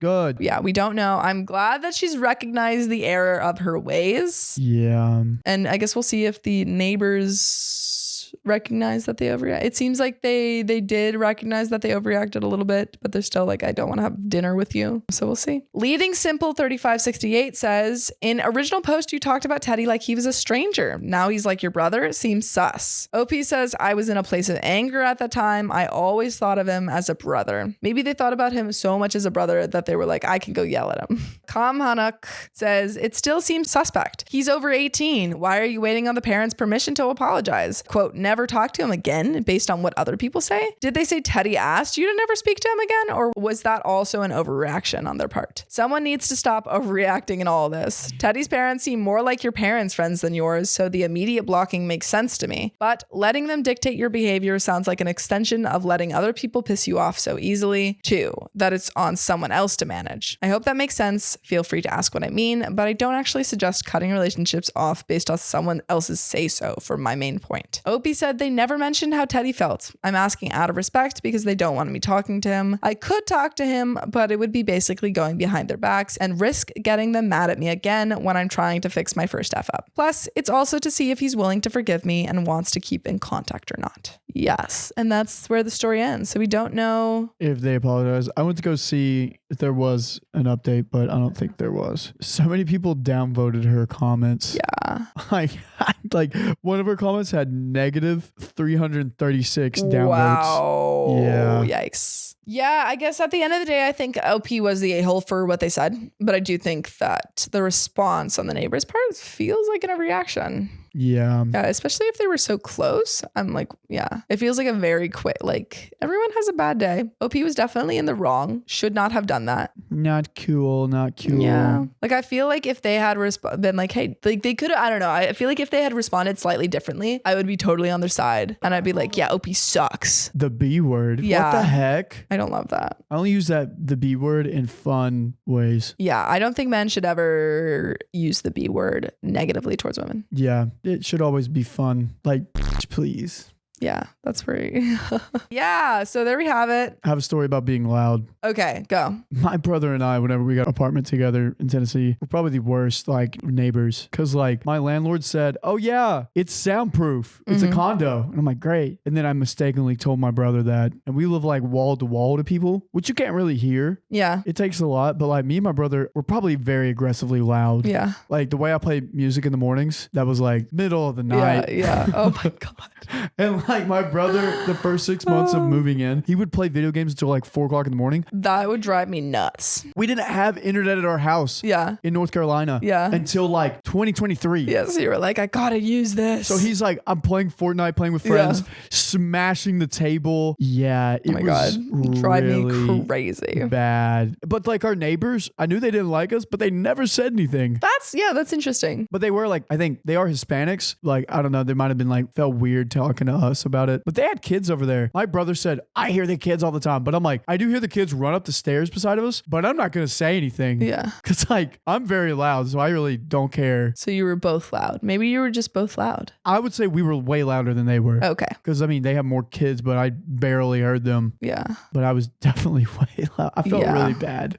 Yeah. I was a bad roommate. Yikes. thing. But yeah, you have a story. Yeah, I think I was just gonna say we only at my old apartment, which was in a complex, we got one noise complaint because I think we threw a lot of parties, but they usually weren't like big parties. I'm more of like a dinner party, board game night kind of gal. Yeah. And we had one, we wanted to throw a cast party for this show that we were closing on, and like no one wanted to throw it at their place. And then someone was like, we can have a bonfire. And I kind of hate bonfires because I feel like whenever college students set them up, they're lame and bad. And I always smell like smoke and it's not worth it. I think bonfires are only fun if you get a roast marshmallows. Anyway. Oh, I was thinking about having a bonfire soon. Are we going to get a roast marshmallows? No. Then it's lame. But like the fire. Yeah, but okay. Well, it depends on how big your fire is. If it's like big fire, that's fun. But like, what if like a handful of people can stand around it and talk? Again, it just depends on how big the fire is. All the bonfires I went to. That's how big it was. Has been like literally this big and you can't see anyone. And I'm like, this is not fun. Oh yeah, because you guys can have fires out here. Yeah, and they're just like teeny tiny, and I'm like, I can't see anyone. Everyone's drunk around me, and there's no marshmallows. Dude, around the fire talks. Oh, I love sitting next to a bonfire roasting marshmallows. One of my favorite things. But bonfire parties on the beach were not fun. Anyway, so we had the cast party, and that was like the biggest group of people. Our house was filled to the brim, and we did have one lady come up and be like, hey. And I think it was like a Saturday night, and she's like, people have work tomorrow. And I was like, tomorrow's Sunday. It's like the one day that most people don't have work. She's also like an older lady. I'm like, do you have work? What job do you have? Yeah. But yeah, so that was my story. That was the only time that we ever got a noise complaint. We were pretty good otherwise. Yeah. Oh, being in a community base in the South, my mom would always get mad at me for like causing trouble. Cause like one time my uncle, he'd always give me a hard time growing up. And I got big enough one day where I stood up for myself. Yeah. And I poked him in the ribs and he got like kind of pissy and he told my mom about it. Mom was like, stop doing that. Because they're going to talk to me about it instead of you. I don't need that. So I thought it was funny. It's funny. Yeah, you can cut that out. It really wasn't that funny. All right. We got two more stories. All right. Neighbor offered my mom $1 for part of her property after expanding his driveway into part of her front yard. Riley, how much would you charge to sell a portion of our driveway? A good few $100 because that ain't my driveway. Give me $300 and it's yours. Yeah, exactly. I was thinking just like the space in the driveway. They don't get it forever. No. They just like a rent. They get to rent it out. You can own it, but I still have to park there. Yeah. So my last D says, this might be the wrong place for this. It's a combo of entitlement and general terribleness. My 74-year-old mom's neighbor, mid-60s male, decided he needed a bigger driveway so it could fit 4 cars, including the ones belonging to his 2 children who no longer lived there. Oh. Wait, so he needs to fit 4 cars? They don't even live there? Maybe they live in another country. So he just needs space to store the cars? Maybe they live in New York City. That's weird. My mom somewhat reluctantly agreed under the condition that she pay for everything built over the property line and maintain the right to remove or build on top of the unreasonably large driveway. I'm trying to figure out the setup for this. Like, is it like their driveway is connected like this and it's house, or is it house, driveway? Houses do be like touch and tips recently. Interesting phrase. We're moving on. A few years went by. The neighbor wanted to sell the house and asked my mom to sell him the part of the property he had built onto, the part which she had also paid for $1. When she said no, all hell broke loose. What? So he's already pushing onto their property. The mom, like OP's mom, still paid for this stuff, like still paid for that. It's on her and property. Now he's trying to like take it from her? That's crazy. Pretty sus there. Like, he doesn't have any grounds for this. He started showing up at her house with the video camera, screaming at her for being a cruel woman who didn't want him to see his kids. There is permit street parking, and all residents on the block have 2 parking passes, and you can request up to 6 temporary guest parking passes. Eventually, she decided to have a surveyor come to determine the property line and built a fence to keep him and his family away from her. When workers started pulling up the part of the driveway on her side of the property line, it got even more aggressive and ridiculous. His wife showed up crying over how they can't live without the extra driveway space. They started strategically parking their cars to make it as difficult on the workers as possible. The workers? What workers? The people that were like doing the fence. Building the driveway? Oh, okay. They threatened to report the workers to ICE despite having no knowledge of the immigration status of the workers. So they're also racist. Yikes. In response, they rather hilariously pulled up everything around and under the son's car so only the tires were still on the driveway. Then the son showed up at the door and told my mom, I just made my first $1 million and I'm going to buy the house and make your life miserable. Whoa. What? This okay. is, you know what? We were talking about a cease and desist order on our previous stories. And I think this is where you can bring a cease and desist. Yeah. One day I was in the backyard and the guy was leaning over the fence yelling, F you. When I turned around, he said, oh, I'm sorry. I thought you were your mother. What? They eventually sold the house for nearly $500K under asking price. The new neighbors are lovely. As dang. $500K under? God, thank God they're crazy. gone. But Jesus, to yell at a woman in her 60s. 74-year-old mother. Oh, sorry. The dad is the other guy's in the 60s. 74-year-old woman and say, F you. What kind of person do you have to be to do that? Yikes. I would never yell that to an older woman. I don't think I would yell at anyone, but that's especially not like an older woman who's my neighbor. I would yell at people, but not mean. Yeah. No, I actually do have a really good neighbor story. Oh my God. Okay, story time. Actually, it's now because we finished the story. Okay, story time. At my previous apartment, we basically have a balcony. We were like the third floor and we had a balcony, and then the lady next to us also had a balcony. So they weren't connected, but you could like basically hear and see the other balcony. So it's like my balcony, her balcony. But she was like this older lady and she had this fence surrounding her balcony so we couldn't see into it. But like the way that it was set up, you could see out onto ours. And so this happened multiple times where we would be out on the balcony, like, you know, my one roommate was out there at one point and she was like talking to her boyfriend and I guess like laughed at something that he said. And this insane woman started like yelling at my roommate who was not being loud and was like, your laugh is annoying. And what did she say? Shoot. She was like, you're a misogynist for like talking to her boyfriend. They weren't saying anything crazy either. She was just like, hey, are you coming over today or something? And yeah, she was like, you're a misogynist and you have no respect for yourself. And I hate your laugh. Yeah. Oh, the last one must kind of hurt. Yeah. She was like, what? And she came inside. She's like, our neighbor was just yelling at us. And then another time at like maybe 8 o'clock, I was watching a movie with my friends, not loud, like maybe Harry Potter, I think we were watching. And the door was, we had the window open because it was really hot out. And she starts yelling at us she's like, turn that off. And it wasn't even loud. We just had the window open at 8 o'clock. Yeah, no, she was horrible. We hated her. And also all day long, her dog would bark. So I was like, why are you complaining about noise when you're the problem? Yeah. But we never I don't think we ever saw her face because we never met her. But we always knew her voice. Yes. Yeah, no, she was the worst. That's my neighbor story. Neighbor this. My neighbor's growing up with my grandparents and my aunt. Yeah. And my great-grandfather. Your neighbors were just your family. It was my family. It's fun. Wait, I don't think I've ever explained. No. Have I ever explained to you guys like how I like grew up? No. I lived like in a little compound. That's fun. Yeah. So like, here's my hand. I lived here and then through a little patch of woods, it's my aunt's house up here. And then below that is my grandparents' house. And through another little patch of woods is my great-grandfather's house. He's still alive today. And then my cousin's house down here. So I would like walk through a little patch of woods, see my aunt, see my grandma, and my grandma has a log cabin.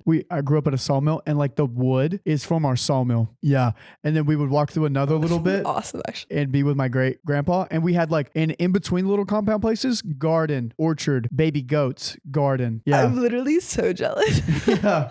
It was amazing. That sounds awesome. Oh, this is giving like very much like prairie, Little House on the Prairie vibes. Yeah. It's like the first book before they moved to the prairie. Oh, wow. I don't know if you've ever read Little House on the Prairie. I'm kind of against it. It was one of my favorite. You're kind of against it? Yeah, I thought it was too like. Well, I mean, it's for girls. I know. That's why I didn't like not that it. anything is for girls. You can read it either way, but it was marketed towards young girls. Yeah, no, I just didn't. I was like, this is boring. I loved it. I thought it was so good. Oh my gosh. God. to tell you something sad one day about that. About Little House on the Prairie? Yeah. What? Just another day, not today. Okay, let me be happy about Little House on the Prairie. You can be. I actually have a really funny story about Little House.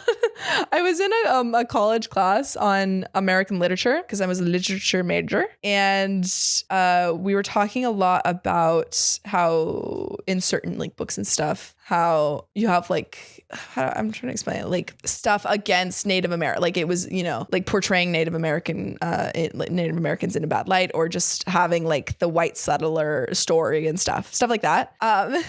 And basically we were in class one day and our teacher was like starting off with the conversation and she was like, has anyone here read Little House on the Prairie? And I like raised my hand and like two other people raised their hands. I was like, yeah, I didn't say anything, but I was like, oh my God, I love Little House on the Prairie. And she was like, Little House on the Prairie was horrible. And she went on this rant about like how it had all these bad things. And I was like, oh yeah, it does have those bad things. I was like, I feel really bad for liking it now.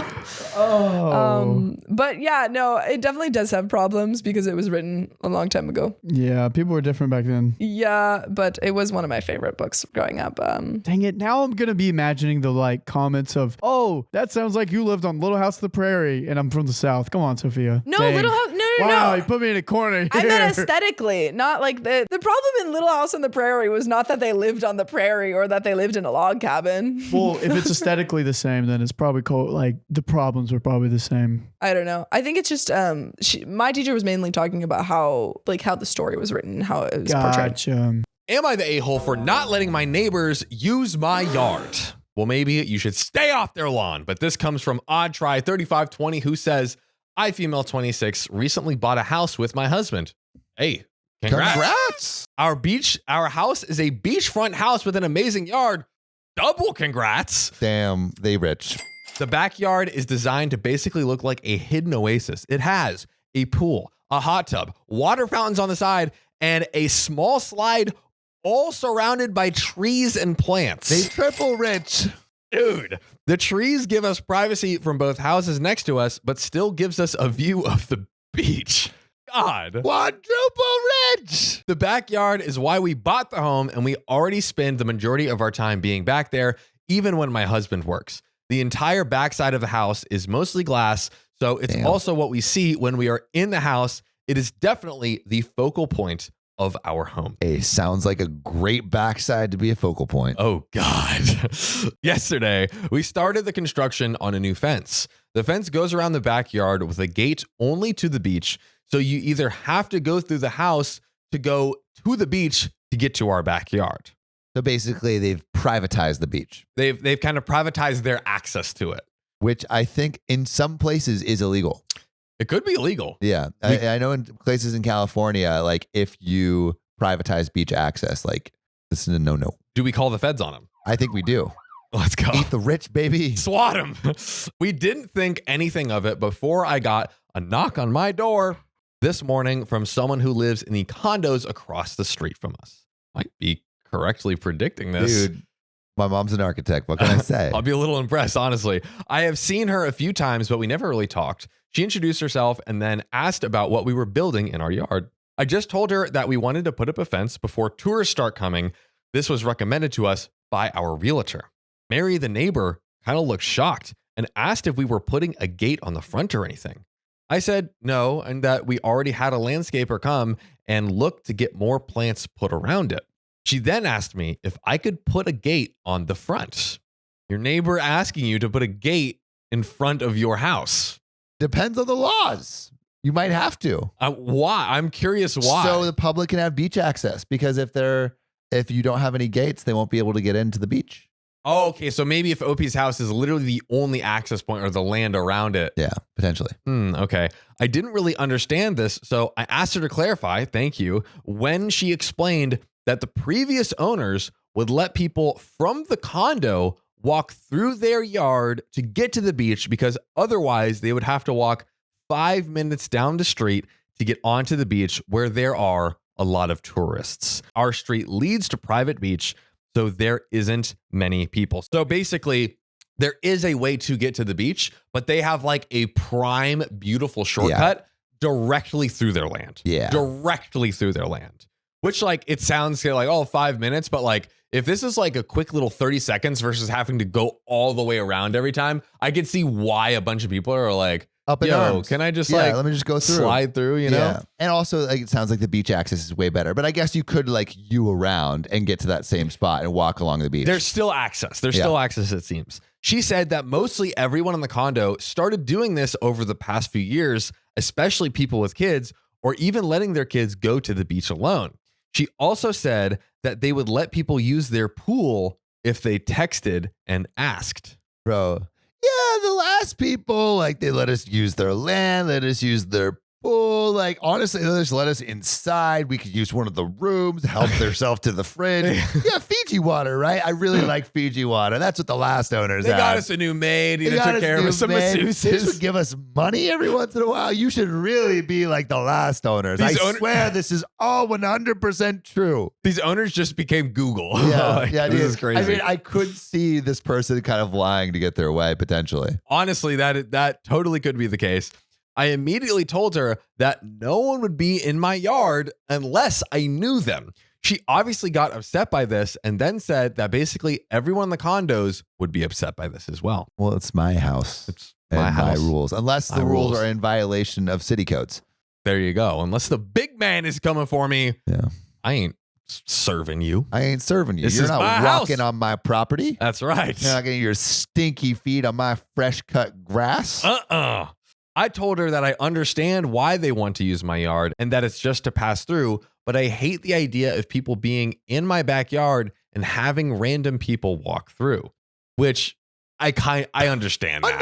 I completely understand. If random that. people were walking through our place all the time, I would be like, who the fuck are you? You just like don't know what's going on. You don't know what's what. Yeah. She started getting mad at me for it and saying that I am ruining a lot of people's way of life by blocking off this path. Oh, come on. Go 5 minutes more. Come go on. 5 minutes around. Yeah. She claimed that a lot of people let their kids during the summer go to the beach through this way, and a lot of the kids can't walk to the popular spots. The beach is kind of quiet where we are. I did get annoyed and told her that I don't really care and that I will not let people into my yard. She tried to bring up the pool. Like, well, can you at least let us use the pool? Hey, you won't give me a raise, but will you just buy me a house? Yeah, I know. What are we doing here? She tried to bring up the pool, but I just told her that I wasn't going to talk about it anymore. That is a crazy thing to go up to someone and be like, hey, like, I want to continuously use your pool whenever I want. Maybe if you're like super homies and it's like, you know, but basically a stranger, like someone you've just seen around the neighborhood. That's a lot. It's a lot. It's a lot to ask. That's a lot. Hey, you know what? Props on you for asking, though. Hey, you never know until you ask. Shooting your shot. This was yesterday afternoon, and I've already seen people standing outside the condos and pointing to my house. The enemy army is rising. I know. The barbarians are going at the gates of hell. Let us in. Let us in. I even had someone run over to talk to me and ask if I was really gating off the beach path. I've talked to both my neighbors who agree with me, but my friend and sister are both saying that I am in the wrong. So am I the a-hole? Ladies and gentlemen, we have relevant comments. We have an update, but Sam, everyone in the comment section, is OP the a-hole. I don't think the a-hole for not letting random people use your pool. Yeah. Especially if you have young kids. Yeah. Like, not the a-hole for that. If they wanted to be the angel, what they could do, and this is what a lot of homes in California do to make sure they adhere to Section 3, Article 8 of the Malibu Homeowners Code. Oh, wow. Which is having public access to the beach and having at least a beach path. So right. What that means is and also I was fucking with you guys about Section 3, Article 8. Damn. But like all they did is like, okay, yes, you might own this land, but they put the fence a little bit over so there's a pathway that's still accessible, but you still have the privacy of your own yard. Yeah, like, hey, we built you guys this pathway, but here's the fence blocking off our whole yard over here. Yeah. You guys can walk through here. Yeah, so if you wanted to be the angel, that's what you could do. Yeah, I'm not about it. Unless there's like a full-on revolt, then I'm like, okay, maybe I'll build you guys like a little fenced-in path. The king will allow the peasants to walk through his land. A little cage for you to crawl through to reach the beach. The prize at the end. Yeah, I do not like this at all. I do not like this. I'm very curious what the actual laws are. Yes. Well, we might get to that because we have some relevant comments. First one from Groundbreaking 2201. I'm a bit confused. Do these condo owners have access to this private beach? If so, it's on their landowner/manager to provide that. If not, then they really have no argument regardless. That's a good point. Either way, easy not the a-hole. Private property is private property. Plain and simple. OP. It is not technically a private beach. There just isn't a public entrance unless you walk down the street. So it's like the way that the beach is configured, you have to like go through the street, like street parking lot, probably like the whole grand entrance, versus like I could just walk down this path and I'm instantly on the sand and it's like beautiful and easy. Vanderson comments, not the a-hole. If anything happens to these people on your property, you are liable. That's a good point. Another great point. Who cares what happened in the past? The previous owners aren't the owners anymore. You are. Like the saying goes, your house, your rules. You also don't want people littering or destroying your yard. Absolutely true. They have to walk 5 minutes. Oh, boo-hoo. Your friend and your sister don't own your property. Tame Laguana1 says, what exactly did your friend and sister say which make you in the wrong? If this isn't bait, ... Opie says, my sister feels like it's a rich person issue and they're not hurting anyone. I mean, it is a rich person issue, but that doesn't mean that they should just be able to like go on your land anytime you want. What if you want to go out there, you know, sunbathe? Yeah, what if you want to be nude? Little naked, you know, you want some privacy, you know. Then you got Bob and his freaking, you know, with his binoculars looking at your wiener. Yeah, no, you don't want that. Get out of here. Unless you're into that. Unless you're into it. I don't need binoculars. Damn, 2020 Vision Riley over here. Oh, I just have a big. You don't need binoculars to see your own. Yeah. Congratulations, Riley. Big Riley has entered the building, ladies and gentlemen. He can see his own, which apparently is something not most people can do. Yeah, that is true. Sexual innuendo. Yeah, my mom's going to be pissed. Yeah, for real. You won't watch this one. Sophia's not in it. True. My friend feels like anyone should have access to the beach, and it's rude to make parents with kids walk down during the summer. Ladies and gentlemen, Riley, Samuel, we have an update to the saga. Whoa. In California, they might be doing something illegal. Maybe they're not in California. And also, it's unclear to me how close to because if they're literally on the beach and like doing that, I feel like that's different than like a swath of, I guess what is the beach? Define the beach. What is a beach? What is a beach? What is a beach? La playa. Donde está? Vamos a la playa. Oh, oh, oh, oh. You know the song? No. Yeah. What? Ladies and gentlemen. Yes. We have an update. Yes. I just wanted to start by thanking everyone for their suggestions. I did want to cover a few things. I do have a fence around my pool area. This is just to protect my yard. Smart. Secondly, we have indoor and outdoor cameras all around the house. Some are visible, some are hidden. We do already have a sign up that says that we are recording. The fence will also be finished tomorrow afternoon, so it shouldn't be too long for us to have it up. I also called our local police and they said they did not have a right to use private property to access the beach. So everything is clear for me to move forward with. I mean, you literally call. So I guess maybe for even the California rules, you just can't put barriers on public property to prevent people. Yeah. So if you have like a house overlooking a long, maybe like path that gets to the beach, but doesn't actually begin on the public beach land. Yep. That's where it's like, So as long, if they're private property, it's fine. So you probably could technically build a fence all the way up until the legally defined point of your property. The beach, yeah, which is probably pretty close in some cases.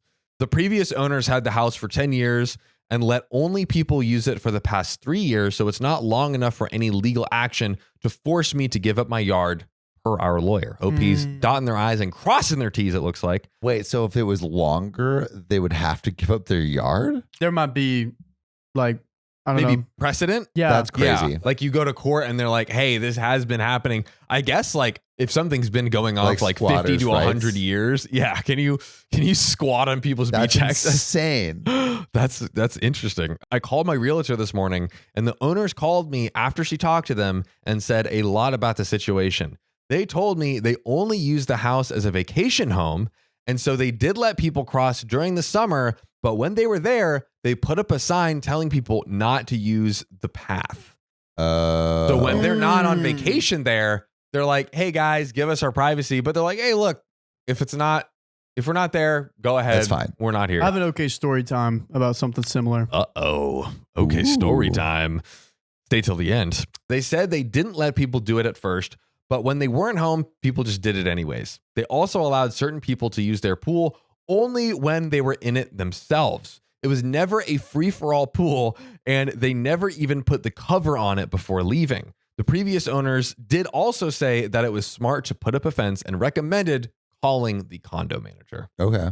Yeah, so like even the managers are like, these guys were like, the stories of my death are greatly exaggerated or whatever. This tale of this open land of pools and paths is a lie. You had free reign Yes. on every piece of water that you saw and every blade of grass that your foot touched. It's a lie. Now the iron fist is slamming down on your dirty feet.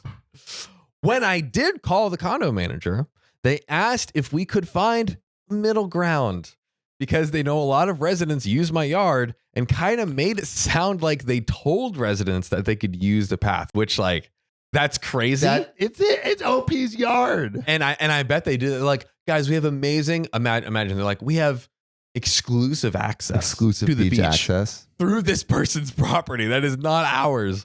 My neighbor thinks that they used it as a selling point because they were Probably 30 seconds from the beach.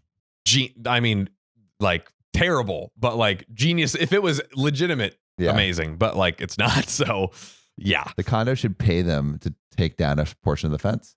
Idea. talk to me. If this is such a selling point, say you can rent a strip of land for us for $10,000 a month. Bro, 10,000? You got a whole condo building. That's Try true. $100,000 a month. Let's go. Give it to me. Let's go. My neighbor thinks that they used it as a selling point because there were times where they would point towards our house specifically while people were looking at condos. Either way, my husband is having our lawyer send the condo a letter stating that no residents are allowed in our yard for any reason. So that way we have legal writing with them. Like, hey, we told you, buddy. So basically, people have used our yard in the past, but my husband and I are not allowing it. I get them using it if we had it as a vacation home, but we are living in it year round. So a lot of my neighbors who live in the houses have messaged me and said they're really happy I'm cutting off the path. So I feel like it's the right move. I've already put up no trespassing and no beach access signs and had permanent ones for the front of our yard and on the fences. I'm also putting a privacy fence in the front and adding trees in the front so it's harder for people to jump it. Imagine people just started like jumping over their things and like going into the pool and Yeah, dude. it's like, you can't stop all of us. We rush the wall at dawn. We are also connecting our gate to the neighbors so that way there isn't a spot on the side they can try and squeeze through. They're like banding together their kingdoms to like keep the peasants from overtaking us. Oh man, that's rough. Either way, I'm going to cut off the path, and I kind of don't care if they hate me for it. Thank you, everyone, for your suggestions.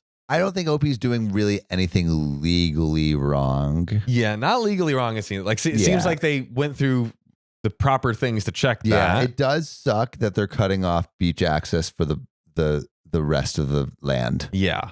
But like, it is their property. So Yeah. Like if my apartment had that, I would be like, yo, let's freaking see if we can get this beach path right here. Cause that sounds sick. Yeah. And like, just like cut out a little sliver for us. You know, please. We'll just squeeze it in between. I mean, also I am a big, I've squeezed through many a beach house path before. That's true. And it's great when you can do it. Yeah. Because the private beaches are so much better.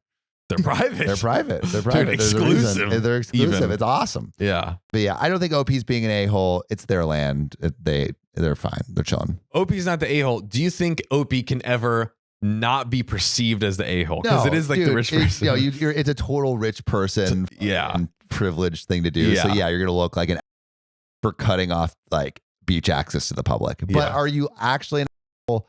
I don't necessarily think so. Okay, Sam, but you know what would make you not the Sam? What happened? I've been here the whole time. What are you talking about? No, you're lying to me right now. No, you're actually being an a-hole for like. You're not Sam. John, I think your memory's addled from all of your years of living. Wow. that's where we're going in this improv.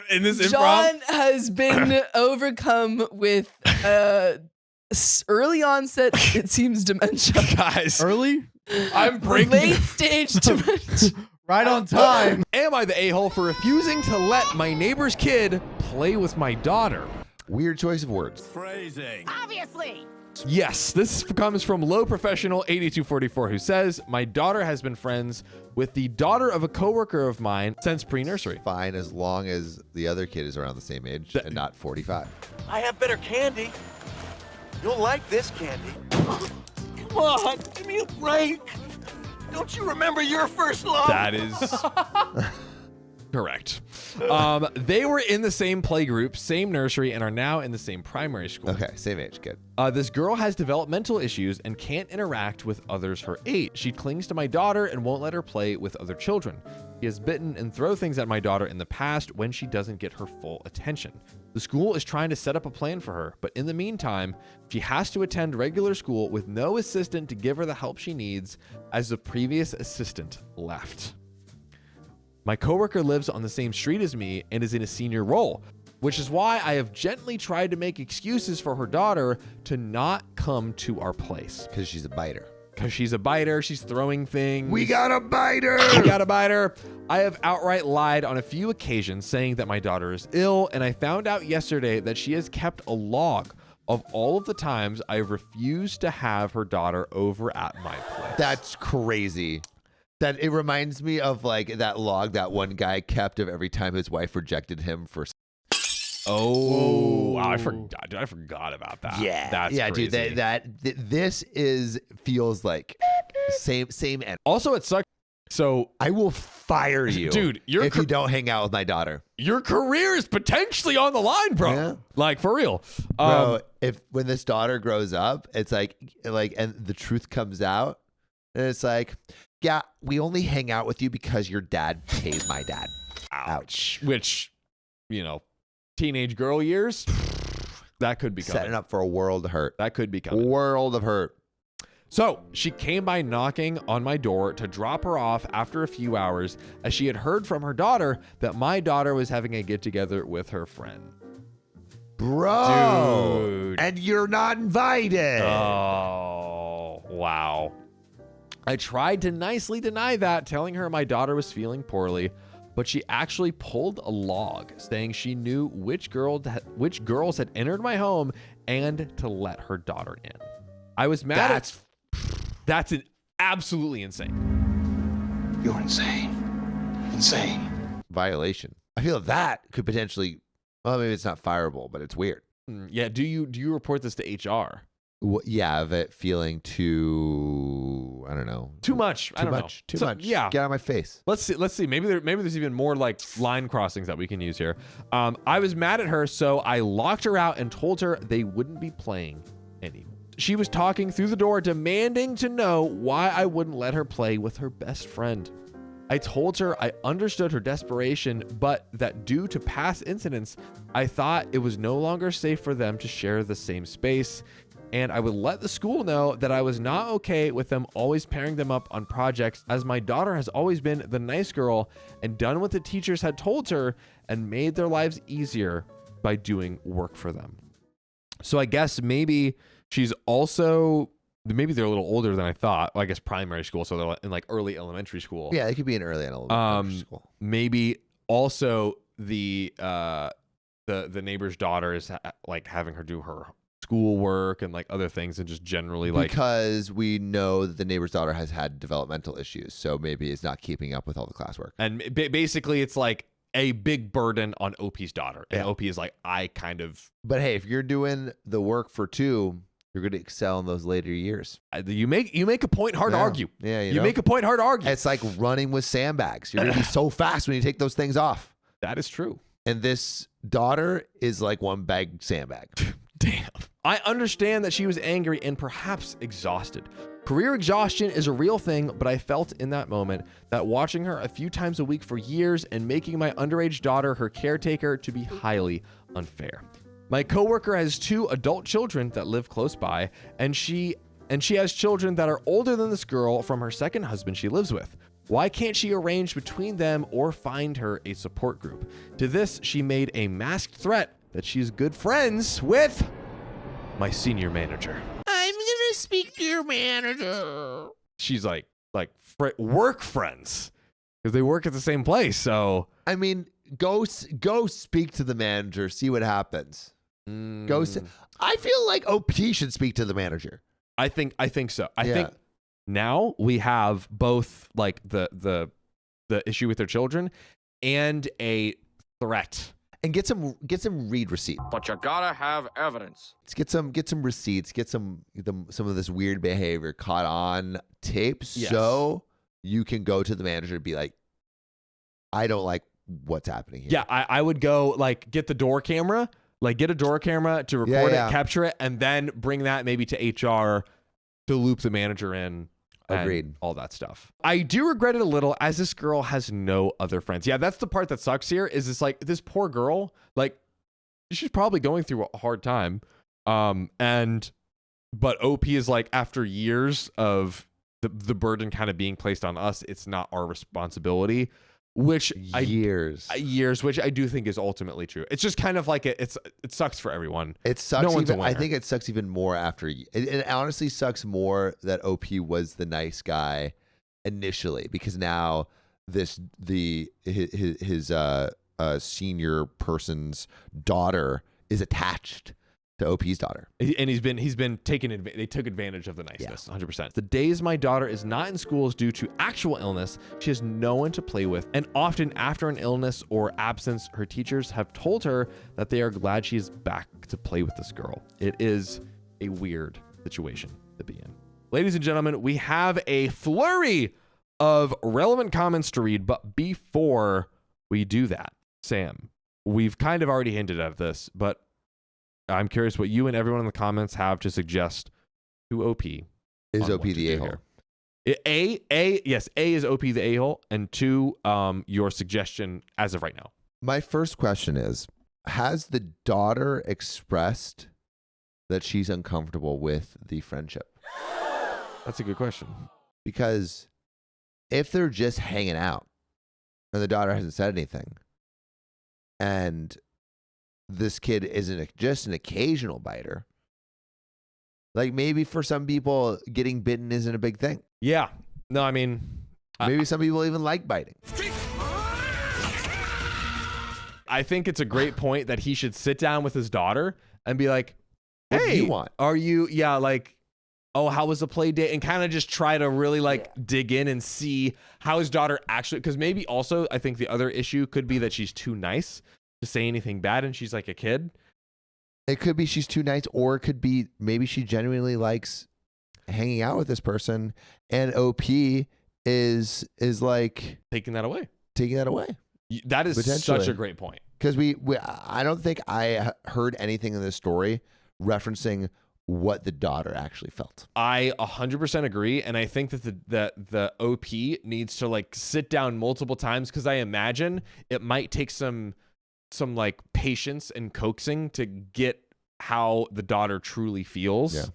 But it is whack for the work friend, the senior work person, to keep a log of every time. Yeah, they are doing way too much, and they to OP's point, and is empathetic. Hey, they're probably desperate because it's no one else will play with her. No one else will play with her. No one else has given her the time of day. The assistant that was there to help is now gone. So they have this several month gap where there's no one really trained, it sounds like, to help their daughter. So I very much empathize with their situation, and that they are probably really wanting someone to be there to support their daughter. Yeah. But that also That also at the same time doesn't mean that OP and specifically OP's daughter has to be saddled with that responsibility. I think the other parent is the a-hole for the list. Yep. I think OP is the a-hole if they haven't consulted their own daughter about the relationship. Yes. Yeah. I think neither of the daughters the a-hole because they're just kids. Dude, they're just being adorable and being adorable little kids. Maybe possibly biting. Maybe the biting one is a little bit the a-hole for biting. But honestly, like depending on we don't know the full scope of the situation, but I think when is it okay to bite another person? When they ask. That's true. Thank you, Riley. We got some relevant comments, you dirty dogs. Let's get into it. Commenter number 1. Document everything that happened, how she's keeping a log, what the F she is off the rails, her threat, and send it to HR to cover your ass. Make sure you include everything you can think of, keeping it black and white and professional, aka not emotional. Great advice. As for the school, call them and tell them exactly what you told her. That's also a great point. Get the school involved. It's not fair to your daughter that she's been bullied into this position at all. She must be dreading seeing this girl at this point. OP responds, the 2 main teachers they have in her class praise my daughter and keep putting her in a position of care. I intend to talk to someone higher up, as I think it's about time she gets her own life and they find someone with the right skills to look after that girl. Agreed. Especially if there's developmental issues.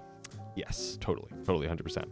I was your daughter that was forced to partner up and play with a kid for a year before I finally broke down to my mom about how miserable I was. The teachers didn't tell my mom I was being used as an emotional support toy. My God, that's one way to describe it. For that kid, and pushed back while my mom put an end to it. It was hell for me. Please do advocate for your daughter with her school. You're doing the right thing. The mother being in a senior role at your work, I would contact AHR if I were you too. Not the a-hole. Teachers are harming your kid by allowing this and frankly, taking a lazy option over getting support in place to help the other child, and the other mother is stalking your kid. That is not okay. OP replies, I think I have let it go on for far too long. Did you ever forgive your parents for not noticing? Commenter 2, oh, absolutely. Especially once they realize they acted and you can act too. OP, thank you. I have already had a conversation with her yesterday. I think I need to have a follow-up conversation with her and apologize again for not noticing her discomfort earlier and putting a stop to this. I still feel for my coworker's child, but need to prioritize my own. So maybe we're reading a little bit between the lines, but maybe there was some sort of communication with the daughter to get a sense of how they felt. Yeah. Is there anything that we read in the beginning? Nothing explicit. I think I need to, OP says, I think I need to have a follow-up conversation with her, which implies that there was a conversation. Some sort of communication, it seems at least. Someone shares their own child's similar experience. The commenter says, thank you for sharing this. My daughter cried last night in my arms and told me how stressing it was for her to hang out with only this girl. Okay, so it sounds like OP actually does know their daughter and does know that their daughter is not having a good time. Yes, this is another comment. So someone who's going through a very similar situation. Okay, so this is not OP. Yes, yeah. She says that she has had a lot of headaches and described them as what I would know to be tension headaches. No child her age should have tension headaches. That is true. She told me that most days she doesn't look forward to going to school now, and I understand why her performance has dipped lately. She also told me which teacher always pairs her up with this girl. I am blessed to have a well-behaved girl that cares about others, but she thought wrongly it was her responsibility to look after this girl and felt guilty for having other friends. Ouch. I wished I had noticed it before and put a stop to it earlier. And there's a note, there was no consensus on if OP was the a-hole or not, but the comments generally said not the a-hole. The comments agree with us generally. Generally, the robots may not. Is what it seems. But the robots might not. Exactly. But Sam. But John. You think this play date is freaking over? It's not. You're wrong! I'm wrong. We have so much more. So let's get into it. I'm ready. On to the update, which is the very next day. Whoa! Quick. I know. I had a meeting today with a school because I had to stay behind for my sick child, and phoned the principal directly in the morning to get to talk to him for an urgent matter. Your kid is sick a lot. That is true. better health. Between the care. fake sickness and the real sickness, this kid is sick too much. Yeah. How is this kid have any time for school? Yeah. My Maybe God. the boss person was just like, oh, I just want to keep track of your kid's health for you. Yeah, like I'm concerned that I'm concerned. your kid's not doing so great. Yeah. The principal asked me to come in for an informal chat after school. I haven't had a lot to do with him in the past, but he seemed civil back when we first enrolled our daughter, and he came to greet the class. He invited her teachers too. After hearing out my side and what had happened, he listened to the teachers. They said they understood that my daughter was overwhelmed, but thought it would be bullying if she refused to work with her. Bro, it's not bullying if someone doesn't want to hang out with you. Yeah, It's called the social hierarchy. Get used to it. I think that they're... If you're at the bottom, just get used to eating. What a loser. I think this is the school schlepping all of the responsibility on the child.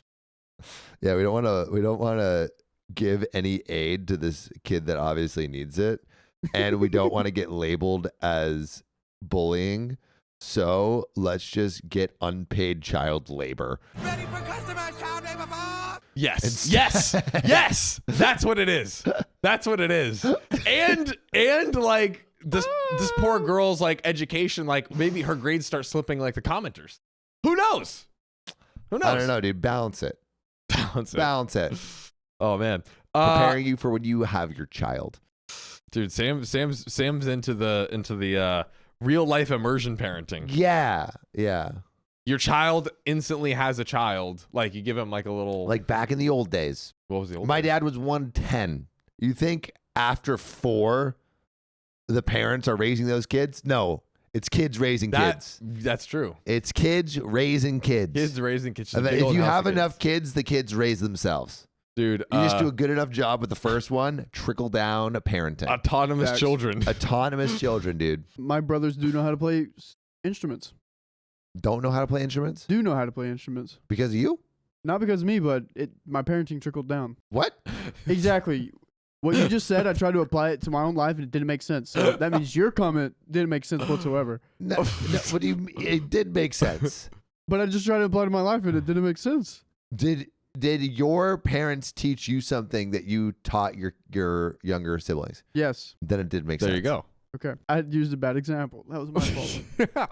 All right, I'm going to stop the pain and get back to the story, okay? Stop the cycle. They thought it would be bullying if she refused to work with her, saying that they rather my daughter does her best to include her in activities at school and then gets free time from her when she goes home. Yeah, like a 9 to 5. Right?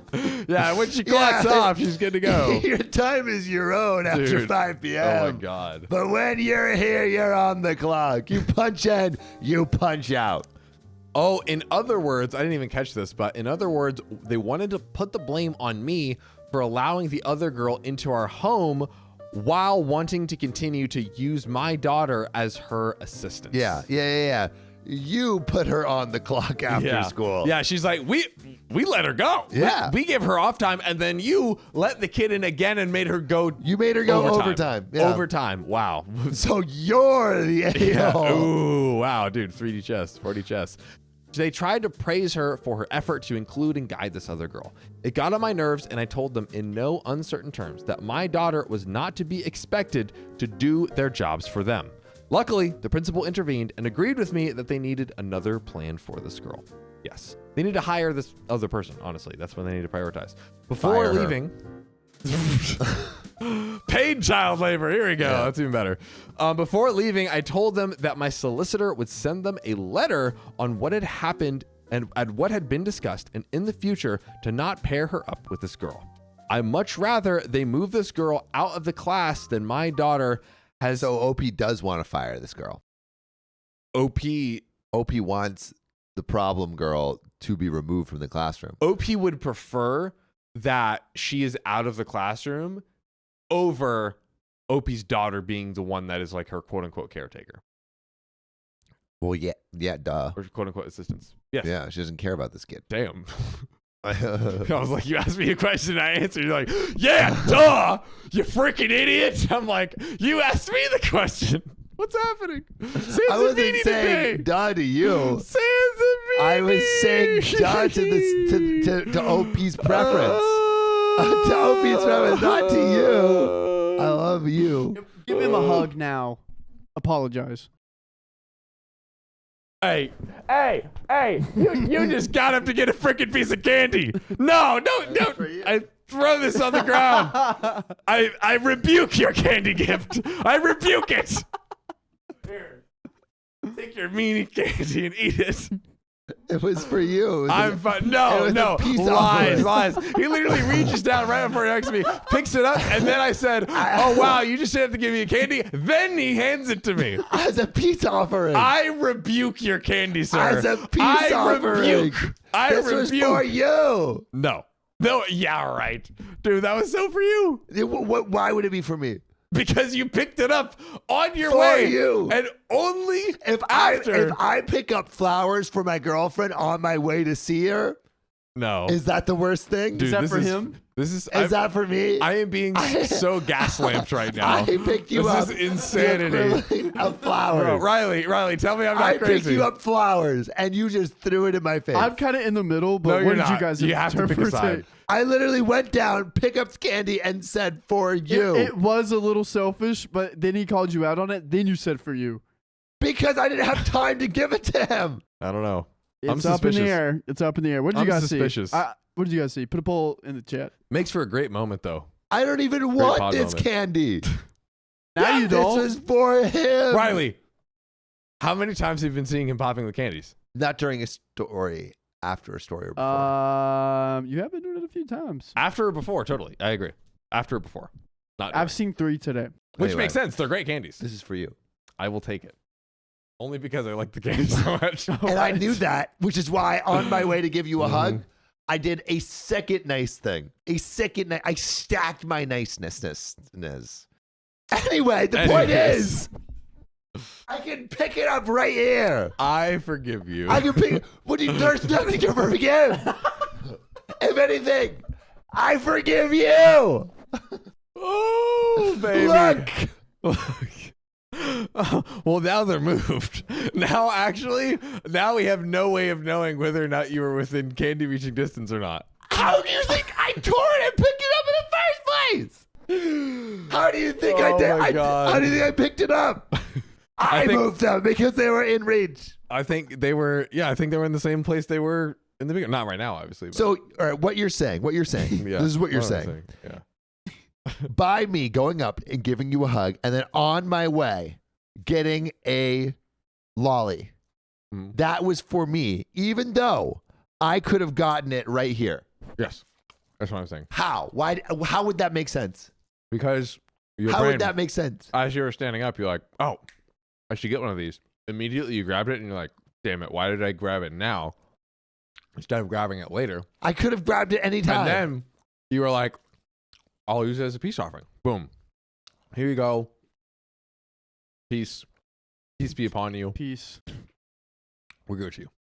I think that's what happened. You are bastardizing a moment of pure beauty.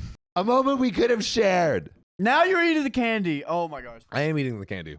I was eating it while we were finishing our great banter moment. Take another. Oh, my watch. I will take another. Anyways, I much rather they move this girl out of the class than my daughter, as she made a few friends in this class. I also told them that I was taking this issue to HR, as it was a combined issue in both the public and private sphere. Ooh, that's every sphere. Dude, hitting all the spheres. Spheres like... Dude, spheres. These little candies. No sponsors. I texted her mother, and she texted me back. She stupidly confirmed the log and other things, including wanting to encourage my daughter to hang with hers. Oh. Caught in 4K. Red-handed. That sucks to suck. It should be smooth sailing with HR. Here we go. Solicitor was contacted before I went to the school. Solicitor advised to write a letter to the school as someone else had advised in terms of my child being bullied into being a carrier. A letter was drafted for HR too, and the conversation I had over text with her mother for evidence. I will be giving it to HR Monday morning. Dude, this is an open shut case. Open and shut and closed. Open and shut. Boom. I also sent my senior manager a heads up about what was happening in case she tried to shield for her friend, because she could go to the senior manager and be like, oh, OP is so terrible and blah, blah, blah, blah, blah. She's about to tell you a lie. Mentioned solicitor and how the case was going to progress with the school admin. She seemed to come across supportive. I have told my daughter to let the teacher know loud and clear that she won't work with this girl if they pair her up, and to report back to me every time they try to do it. We will see what comes of it now, and if the school will keep up their end of the bargain. I have a conspiracy theory. What is your conspiracy theory? Is it that a simple Pierce offering was used as a means of self-aggrandizement and pleasure? No, I think that, I'll use a physical example. A line was crossed not only in the private sphere, but also in the public sphere. Two spheres that have been crossed. But what about the public-private sphere? I forgot about that one. The privately-public sphere. That is one that I did not consider. Okay, it probably doesn't matter, so we should just get rid of it. I think that the neighbor is going to get fired from the job and take out revenge on OP and try to make OP's life a living hell. How, though?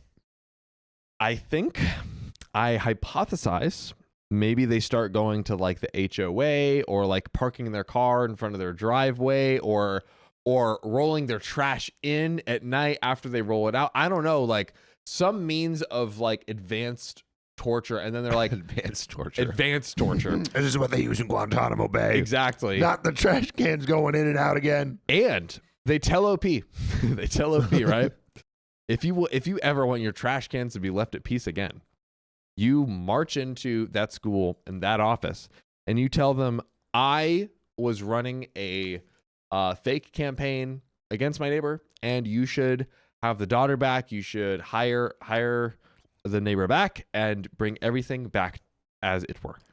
I honestly have a solution for the problem daughter and the parent. Just pay an actor to be your daughter's friend. There we go. Here we go. The family that needs the most money in the class, pay their family to be your daughter's friend. Then you're helping a family and your daughter gets a friend. Win-win. I might be able to get behind this idea. Offer.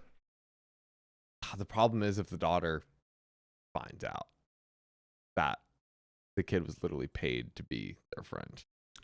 But this is maybe a bad question. Yes. How challenged is this daughter? Because we don't know. Depending on the amount of challenge, maybe it would not be a thing that would be understood. This girl has developmental issues and can't interact with others her age. She clings to my daughter and won't let her play with other children. She has bitten and thrown things at my daughter in the past when she doesn't get her full attention. So, all right, let me ask you this. Yes, I'm afraid of school.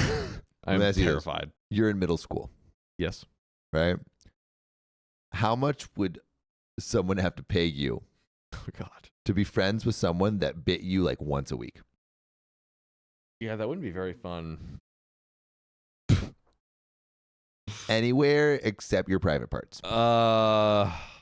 Bleeding? Doesn't draw blood, but leaves a mark. If we're talking, can we make this scenario they just bite me and that's it? They bite you Like at once a week. Yeah. Yeah, and you're not cool. You're weird. Well, now I'm thrilled. Do I have to pay him? yeah, right. Yeah. Whoa, geez, what a deal. Okay, so all right, the weirdest kid in school. Yeah. They bite you once a week. How much? And you're in middle school. How much? I don't want to do this exercise. How much would you want?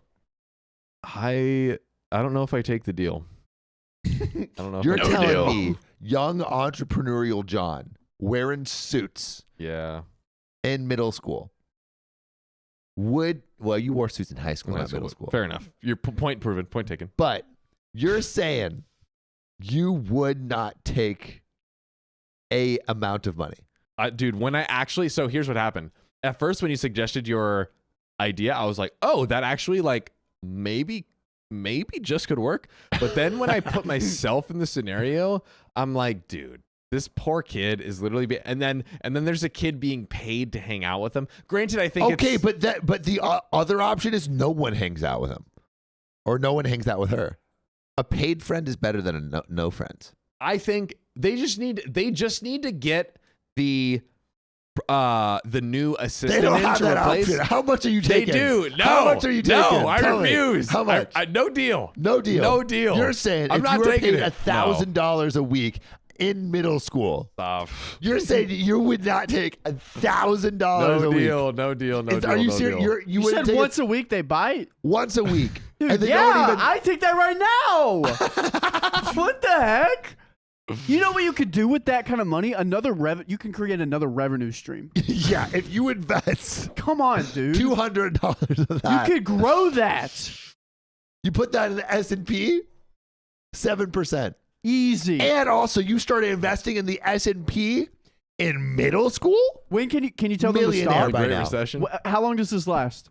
I don't know. As long as the kid bites, which could be forever. Oh, kids, wait till they're teenagers. Dude, 7 years. 7 years. Money. Hey, time out. If you invested in the 52,000 all right, if you times 7, dude, 364K for 7 years. I don't know fucking where do those that. numbers are, but I trust them blindly. Oh no! Every week. Wait, does he have weeks off? No weeks off. No weeks off. All right, weeks off. You're telling 52,000. me you wouldn't take I would take $1,000. That's how much you would get a year. That's a full fucking That's job. a full job For getting bit once, in middle school, dude. You know what? Come on, dude. Now I'm getting bullied John. again. Get some fucking morals. That's what I'm saying. It's just a You bite. would rather take a job in a garage than help a poor child that needs friends. They need to hire another professional for this child. You could be that professional. You can be a No. professional. I'm You a are- child. You are the you It's are the impossible hero. for me to be You a are the professional. hero. I'm a child. How does someone start being a professional? They start early. They start young. Justin Bieber became a professional at 15? Oh my gosh, dude. Okay. Animal control gets paid less than you would. Bro, stop. Animal control. Getting bit Stop. by Animal control. animals. You get Oh bit my by God. human. Come on. And then not even draw blood. $1,000 a week. Come Oh on. my $1,000 a week. No deal. No deal. You're a No liar. deal. No deal. You're a liar. No So deal. stupid. In middle school, you're not taking $1,000 a week. Oh my God. Do you know how many Chuck E. Cheese coins you could get with that? That is a lot. You know how many A lot. Lego sets you could get? Oh, dude, so many Lego I wasn't sets. thinking to Legos, but Chuck E. Cheese, you got me. Chuck E. Cheese, you got me. You do it, Sam? Fuck yeah, I would. Yeah, same. In middle school? Yeah, but what about now? That means I would have one friend. So, more similar stories from parents. This is exactly what they said. They said she is kind and praised for being understanding and putting up with her. They also praised her for helping her to learn to read. I know that girl has made progress with reading and math because her mother mentioned it too. Yet the teachers, the people more qualified and paid to teach her, are avoiding this girl. She has been violent on more than one occasion, and even though we are living in the greater London area, my solicitor said we can move on that issue as she is being put in danger. Does solicitor mean like lawyer in the UK? I'm guessing that's what I think so. Something like that, right? Responding to the question, why no assistant? They had an assistant for her, but she left the job. That is what affected my daughter more. I mentioned this in the original post. The principal did mention that they would look for other avenues, but their budget is bursting. I know because in the past few years, this school has suffered a bit. The teaching assistant was paid less than what a qualified SEN would have been, but she left. Clarification on timeline, OP clarifies that the event itself happened the week before. I'm writing it on Friday and got distracted and then and finished it, then posted it. The language used, we are in the UK. Called it, baby. We don't have elementary schools. We call it primary schools, and lawyers are solicitors, haha, or barristers. Thank you. Depending on what you use them for and their qualifications. So we have some clarifications for in the UK. It seems like they had a person, but now they're trying to find someone. The budget is You know, it sounds like a bunch Crazy. of things that all sum up in Sounds like it's not my problem. Sounds like it's not my problem. You either pay my kid $1,000 a week or we're not budging. There you go. Bring up the budget or we're not budging. Bring up the budget or we're not budging. I think so, but there's a final update to this saga. Let's get into it. Let's do it. Let's talk about it. Yesterday, I had a meeting with HR and the mother of the child was called in. We both had the option to have someone else sit on the meeting for support or a rep, but we both declined. Dude, raw dog in the HR meeting? Risky business, risky move. My manager, on the other hand, was made to sit in. I don't think she was very happy about it due to her workload. HR tried to make it comfortable for all, but getting a solicitor was the best thing I could have done. HR made notes and put it on official record that despite this taking place outside of work, they could and would deal with her at work if she tried to leverage her friendship over my job security, which W move for the company, I would say. My manager said she isn't very friendly with her outside work, but that she would like to keep a good professional relationship with her going forward if she remains. She backtracked on the masked threat and tried to emotionally manipulate the room by bringing up her daughter's struggles. HR stated that part of it had nothing to do with me or the company, and they expected her to stay professional at work. They advised her to put pressure on the right school to provide her with the right tools to make it through. They offered her 1 week unpaid, to spend time with her daughter if she needed it, and encouraged her to use that week, take her daughter to various clubs for children with special needs so she could form bonds with children similar to her. What 1 week unpaid? What does that do? Just give the 1 week paid. Like, yeah, you're a big company that has HR. Come on. I was not given an apology by HR, but they made her give me a written apology and a verbal one, which honestly kind of useless in my opinion. An apology? No, if someone's forced to apologize, it might as well.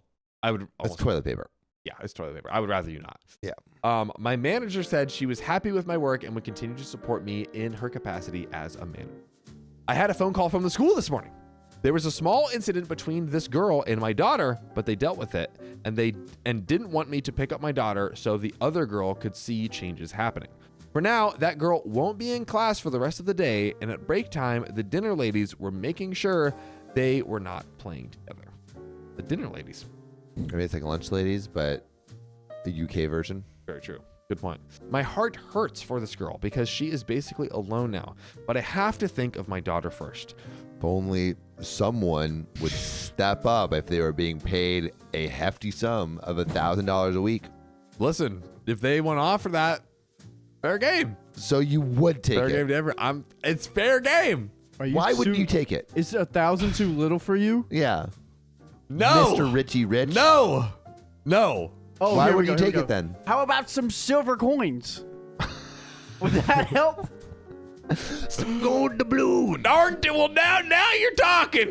That might get me out of the coal mines. I can breathe my lungs again. The school has scheduled my husband and I and her parents for a meeting together with the principal, my solicitor, the lawyer, their teachers, and a school rep. No, I'm sorry. You know what I just love about this? What? Unlike you, this joke never gets old. You know what? I'll give respect where respect is due. That was good. Oh God. Dude, the day Riley turns 27, I am raining hell down on him. But you'll be like 103. His life will be torture. His life will be torture, dude. His life will be terrible. Just you wait, buddy. We will see how quickly things change as they are technically still in the same class. Thank you to all that shared your own similar experiences and helping me navigate this. I am hopeful that things will be better going forward. Dude, once you guys get in a laughing fit, you cannot stop. I can't help it. Oh, man. Anyways. Oh, and final relevant comment to close us out. Thank God. Someone shares their own experience. This is how she felt too. She was forced to sit with this girl at lunch in addition to lessons. She had very few friends. In the last few months, some of the other girls reached out to her, and she is approaching the preteen years fast, so it's important for her to socialize with peers. I am so sorry to hear you had to go through. Whew. There you go. What do you think, boys? What are you thinking? Right move. Right move. Right move? I think it washed out as it should. He shouldn't have to like put that on him, and it's really sad that like going through all the necessary steps to keep his daughter safe and protected, he still feels that way. Yeah. Yeah. I agree. My neighbor called the police on me because I wouldn't marry his son. Just marry him. Just marry him. An arranged marriage enforced by the police. So I, Xenia, female 35, inherited my my grandfather's house. Well, technically, me and my mom did. Mom is a college professor and remarried to a technical writer / engineer who makes a ridiculous amount of money and has a big old mansion of a house, to me. Ooh. That is, in a well-off part of town. So she said, Pop's house is mine. I was grateful and am still. This was about a year ago. I feel like something's about to change. By the way, this comes from Love Thy Effing Neighbor on the R Best of Redditor Update subreddit. So I need to sort of set the stage here. Pop was a popular man, thus Pop. Poppin'. He helped everyone. The kids all called him Uncle or Pops, and his peers called him the Sultan of 2nd Street. That's so sick. I would love that name. That's so sick. The Prince of Pearl Street, the Sultan of Sangria. They never knew why they went with the Sultan other than alliteration, since he was black. Okay. He donated and loaned and gave money to whomever needed it. He was a Vietnam War vet, and despite the stigma of it at the time and that of being a black man, he made something of himself as a boxer and boxing instructor. This sounds That sounds so cool. it sounds like the plot of Creed, Yeah. honestly. He opened his seen own Creed, I just place said yes. and eventually opened more. What? I haven't screened. I don't know that reference. So Oh, I just well, said yes. in Creed, there's a boxer and he like becomes the most popular guy in town. I buy it. The Regent of Reginald Street. Thinking of all I don't know. Yeah. When Mom was small, he bought that house. And when Mom got pregnant with me and my father flaked out, Pops became that father figure. My childhood bedroom is in this house. It's now my study. And so everyone here knows us. Pop passed and I got the house all caught up. I'm caught. Okay, so there is a neighbor to my immediate right who were called Sugar Mama or Suga. Everyone here is so cool. Everyone has a great name. I love this. Should we start calling each other different names then? Yeah. Yeah. I'm already me- Cakes, so Can I be the what's a W? W. A W title. Like the Warlock of the Warlock of Wave Street. Because we live by the beach. Waves. Yeah. Ooh, we're getting a burrito delivery. Burritos. We're getting the burrito delivery. Ow, ow. grassy Thanks. butt. The oligarch of OK Storytime. Ooh, I like that. Delicious. Everyone knew that she had it bad for Pops. But see, after he left Mama, my grandmother, or more likely, she left him. He chose the bachelor playa life. Yeah, he got around. Yeah, he sounds pretty freaking sick, man. This is Sam's like, I gotta be this guy. this guy, the Sultan of 2nd Street, He's dead. is kind of sick. What? You know what Passed I mean? away. You yeah, can't meet I him. know. No, he wants to be like wanna what this be guy like was. him. Eat your burrito. There's only okay. Anyway, it's still debatable if the woman who owns the house is on the third, if her son is my uncle. Her son is my uncle, so it's like maybe they're related. Anyway, Suga has... Yeah, what do you have to say, Sophia? Why are you eating that like a turtle? Anyway, Suga has a son, Miles, male 50 or something, who also has a son, James. James is my age, and we get on well. We used to be joined at the hip in grade school, and even though we glowed in different cliques in glowed. Flowed? Perhaps flowed? Glued? Maybe? Glowed? Maybe some southern, it sounds like it's like southern like lingo. Glowed into different cliques in middle and high school, we were friendly. Suga and some of the other older folks would joke about us. Soulmate. We even share a birthday with a strange coincidence, I will admit. But then they keep adding at the same hospital. I'm like, how much are you following? I'm following. Can you give me a TLDR? So basically, They live on this street that OP got a house from her really awesome Yeah, I remember grandpa. that. But this whole time, there's this neighbor who she's kind of grown up with, you have Suga's son, and then that son's son, who OP is friends with. And they've been around each other the whole time. That's basically what we know. Okay, I'm following that. So basically, we're just getting We're getting the lore. We're getting the lore of the neighbor right now. We even share a birthday with a strange coincidence, I will admit, but then they keep adding at the same hospital. They're basically saying, you share a birthday and you were born at the same hospital. You're like the same person. Okay. That's what's going on. All the family is like, oh my God, you guys are the same people. Well, yeah, because back then there was only one good one nearby. Now, to be clear, I am bisexual with a strong preference if my dating history has any sway for non-binary people or women. No shame in my game. This person's cool.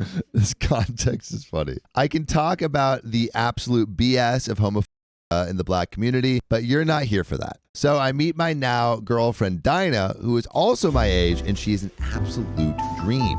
She's smart and hot and sweet and thoughtful and kind, and a million other things. I have to stop there, or this post will be all about how she's out of my league. I started having her around the house, and Mr. Miles was around and offered his and James's help in getting stuff from the truck into the house. At one point, James pulled me aside as he knew she was my girlfriend and said I shouldn't mention it to my dad, but it was too late. And the dad is, so we have Suga, dad, and then OP's friend. I think is it Mr. Miles? Dude, I feel like I'm going to need a whiteboard to keep track of all these I don't know names. where the whiteboard is. Where's the whiteboard? So to be clear, we have Suga's son Miles, and James, who is OP's friend. Suga's son Miles. James, OP's friend. Yes, I think. And so Suga and Miles are like, James and OP, they're so similar. You guys should get together. You're so similar. And so OP's like, well, I'm dating this girl. And James, OP's friend, is like, don't tell my dad, Miles, about your because girlfriend. he'll be mad. Miles is the 50-something. Yeah, Okay. yeah. Dad, but it was too late. Miles had asked her if the two of us were college buddies, and she replied that we're dating. And OP is a woman. Yeah, they're good. Mr. Miles pulls me aside after and asks if it's true, and I said yes. Enter the homophobia and what would Pop think? Lol, I told him Pop knew I was bi for years. Pop was probably bi. I came out to him in high school, and he was A-okay with it. That shut him up for a bit, and we moved in. Well, now about a week ago, Mr. Miles came by. I work from home, but the fiscal year is coming about, and it's busy time. So I made Mr. Miles have some tea and sat with him, but made him aware I was calling him during my lunch hour and couldn't entertain long as I was still working. He said, well, I will cut to the chase then, and said so matter-of-factly. You need to leave that woman. He's getting direct to the point. Mr. Miles does not bandy around the bush. I laughed as my girlfriend and I have been together now for over a year and are happy. So no, why the heck would he even come here with this? He said Suga is sick, which I knew. She sadly got uterine and breast cancer in March, and she needs to see her boys married. So this is like... It's like, you have to marry my son now. It's like a theater marriage. Mm-hmm. It's like, just do it for Suga so she can see Please, something Suga. beautiful before she Before dies. she passes away, what would your pop think? No one else is going to marry these boys. Gosh, dang it. Just marry him. Just marry him. Me. Give For me a- Sugar. For Suga. He said he prefers I marry James, but it would be okay with him if I marry his older brother Daniel, 36, or Paul, 37. He's like, you can marry your pick of them. Yeah. Your pick of the I litter. am a nice sultan. I know I'm not the sultan anymore, but maybe it's inherited down to me, and I will let you choose whoever you'd like He's to never the marry. Sultan. Huh? He's not related to the Sultan. Why no? But like he can. Oh, he can usurp it the goes throne. to the next person in the neighborhood. You're super usurping the throne. Yeah. Jonica says whiteboard. Do you want a whiteboard really quick? Where is the whiteboard? I think it's under. All right, so if he's getting the whiteboard right now for my benefit and hopefully also for your benefit. But my question is, oh wait. Okay, Let's- I'm gonna go really back quick. really quick. I'm gonna go back really quick, and we're just gonna. So we have Pop, Sugar. Okay, so OP is Zanina. Pop is grandfather. Mom is the college professor who remarried to a super rich engineer, and so they have a big old house. Pops gave the house back to her. Pops equals the Sultan of 2nd Street. So the grandfather, Pops, that's Just put Sultan of parentheses 2nd around Street. Pop. Yeah, parentheses, Sultan of 2nd Street. All right. And then we got Mom, we got Pop, and then neighbor to the immediate right is Sugar Mama or Suga. All right. And she had it bad for Pops. And after he left, Mama, grandmother, left him and chose the bachelor playa lifestyle. Or wait, so I think, wait, Here you go. I've done it. All right. So we've got, where is it? Pop. Pop had a child named Mom. Mom had a child named OP. OP has a girlfriend over here. Then we have Suga. Suga had a child named Miles. Miles had a kid, James, and 2 other brothers. And then James and OP are besties. Cool. There And you Suga go. has a crush on Pop. Yep. This is great. Good job, Sophia. That was actually really, really good, Sophia. So we're going back to where we were at the beginning. So last we read, I told him, no, I won't be marrying any of his sons. I said I already have a ring for Dinah, the girlfriend, and am planning to propose to and marry her. What's so exciting? I said I know he doesn't agree with gay marriage and he frankly doesn't have to. It's my life. And while I love and respect him like a real uncle, he will not tell me who to love or marry. He yelled at me and said some awful things, and I wanted to say I was a bad and stared him down like Gayle King did to R. Kelly in the meme, but I cried a lot. I just asked him to please leave. He did, but ripped my pride flag from my pole at the door, calling me a slur. This guy sucks. So bad. Like, I don't know. Can you call someone on him? I got a new one the next day and it went missing. So my girlfriend bought me a door cam and a new flag. Sure enough, he came that night and ripped that one down too. I texted to him the video and said I would not press charges if he stopped all this. He said to go ahead, call the police on another black man. And if he's killed, it's on me and my sins. He's really guilting OP here. Wow. It's night here, and I was cuddled up to my boo thing after a movie date, and we were playing Mass Effect, a video game. Aside, but can you believe this woman has never heard of the game? This is a little It's a aside. great game. I've Mass never Effect's a heard of it. great game. It's a sci-fi game. I think you have it in your big box of games you I gave Christian. do have it in my big box of games I gave to Christian. Mass Effect and Mass Effect 2, I think. I think it's Mass Effect 3 too. Or Mass Effect, damn, you All did the the whole Mass trilogy. Effects. And there's a knock at my door. It's Paul. Paul is one of the brothers brother. of James. He asked to speak to me outside. So I tell Dinah, my girlfriend, to keep playing and I will be back. I don't see Paul often, so I thought something happened. Maybe Sugar got worse or something happened to his dad. Paul explained that he was here to ask me out. Paul. I Come mean, on. Don't be bullied by your dad. yeah, does he not know about Dinah and the relationship of the past year? I have no idea. Who are these people? He had flowers and a stuffed unicorn. I like unicorns. Don't read into it, lol. And I, of course, told him, I am in a relationship. Yeah. He said he knew I had a girlfriend, but that wasn't a real Oh, relationship. so he's also homophobic. As a relationship is between a man and a woman, and he knows I date men, as I dated a male mutual friend in my 20s. Oh my God. Yikes. I just said my relationship is both real and none of his business and to leave. He then said he guessed I liked feminine men since my girlfriend is trans, which, okay, bud, she's not. But even if she was, have you seen this hottie? Wait. Wait, he was just saying that she was trans? So I just laughed it off and said he was jealous he couldn't pull a hottie like me and said I have cameras with audio, so if he can please F all the way off and not force me and my girlfriend to call the cops, it would be appreciated. Yes. Put a restraining order on these people. They suck. Always, I feel like the men in this story are kind of whack so Very far. whack, except for the Sultan and James. Yeah, the Sultan sounds sick. Sultan sounds freaking sick. I told Dinah, who howled in laughter and paused the game to watch the door cam footage, laughed more, and then told me to post here. So here we are. Sorry, you're welcome. I don't know. And there is more.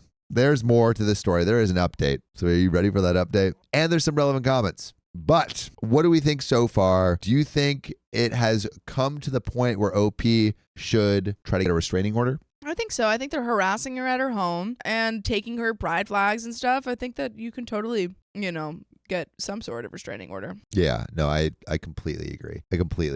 It's it's really messed up that everyone's messed just also going to their house, like basically going to OP's house and trying to invalidate their identity. It's Especially because they've known OP for seemingly ever, like her whole life. And they're pulling this awful behavior because her, Sultan of Second Street's not there to, back her up. What I'm trying to get at is why are they putting Suga, the grandmother, is She's on like Yeah. her deathbed. Do it for her. Yeah, what is Suga saying? But Does she even care? Yeah, I don't know. But I also feel like they're trying to go after Pops' stuff. The grandfather's like, because he's pretty rich. Yeah, that's what I feel like they're doing. They're trying to get like secure the bag. Yeah. Like this is like, oh, 2 birds with 1 stone kind of thing. But we got some relevant comments and a thick update coming up, so maybe we'll find out. So this is some comments that were saying OP needs to take extra precautions for herself and her partner. And OP responds, my mom agrees with you. She's pushing for us to stay with her for a spell. Dad said he bought extra cameras and lights on Amazon and can install them tonight. They're acting like a cross is burning on the lawn, and my girlfriend doesn't think they are overreacting at all. This is the South in the USA, and girlfriend is a retired Marine. So she's got her Second Amendment right and the papers for it. So I feel okay as long as she is with me. That said, if she were hurt, I would hate myself for not listening. So we're in her care right now, going to my parents, and Daddy is on his way to my house to put in the cameras and lights. Sadly, I am used to folks telling me they can fix me somehow, or that sleeping with a man will fix me, etc. My goodness. Yeah, no, I think that getting all of the cameras and stuff is just better to be safe than sorry. You know. Mr. Miles ain't the first bigot, but he well is the most dedicated. Apparently. Which is so weird because, again, you would feel like that you've known each other for so long that this wouldn't be the first time that you heard, oh, OP is bi. But it seems like this is like the first time ever, which is so weird. Yeah. Also, imagine having sons that are so ineligible of bachelors that you have to rip down someone who is obviously in a happy relationship. Happy queer relationship. Happy queer relationship. And you have to use your dying mother or grandmother in this Literally, point. are there no other options for your son? 30 to 40-year-old men can't find it's not like find they're a partner young on their own either. It's No. like they're really reaching to the bottom of the barrel with this stuff. Really sad. Yeah. Mom talked with Suga, and Suga is horrified and said she will put a rainbow flag at her house and see if that boy got the balls to rip it down from my house. This is literally the fact that she wasn't even aware of this. Gotta love her. Damn, I love Suga. And we got another update. But yeah, I think it's I don't know if it's gotten to restraining order for Paul, the brother, because he came once and like was homophobic. But maybe not for Paul, but I think if he comes back, then maybe. But definitely, I mean, Miles is harassing and destroying her property. Yes, and you also have the Ring camera, so if he does it again, I'm pretty sure you can. When you destroy someone's like flag or property, you can. Is that like? I mean, they're already trespassing on your property as is. Yeah, I think you can take legal action if you want. Yeah, I mean. But you better strap in because we got another update. So, howdy. Y'all might not remember, but I'm that bi chick, madly in love with my smoking brilliant girlfriend and living beside my homophobic neighbor. Here's the post I'm updating, the post we just read. So, a few days ago, I shared about Mr. Miles losing his ever-loving mind after me having a girlfriend and basically putting his son up to come over to meet my relationship and ask me out because that's such a great plan. Sarcasm. For safety, given Mr. Miles losing all the sense the good Lord gave him, girlfriend and I stayed up at my folks and just got back yesterday evening. My dad double-checked all the new lights and cameras and then walked over to have a friendly chat with Mr. Miles. I love that OP has supportive people around her. Yeah. Has crazy people around her too. Yeah. But also hella supportive people. Yeah. Not sure what he said, but it had to be good because Mr. Miles didn't even sit on his porch to smoke his nightly cigar. Good. Don't want to see him. Yeah, I'm glad that Mr. Miles is taking a little bit of refuge inside, but also the idea of like being in a rocking chair, smoking a cigar outside. Southern night too. Kind of sounds awesome. Yeah, and he doesn't deserve it. Kind of sounds He doesn't awesome. deserve to have that moment. Yeah, he only deserves the lung cancer that happens after. And if you, I'm kidding. If you knew that man the way I do, you know that's not in character. I asked Daddy what he said to the poor man, and he laughed and said, "Oh, baby, definitely nothing that would remind him of our good and mighty God or offering to send him to him." So basically some things that are less than holy. Mm-hmm. So, sorry I digress. I expected everything to be okay because I'm and thus went back to life per usual. I ran to my girlfriend's bath, jumped her bones, and woke up to make her breakfast, thinking my life is some kind of wonderful. Okay, OP. Only to hear a knock on the door.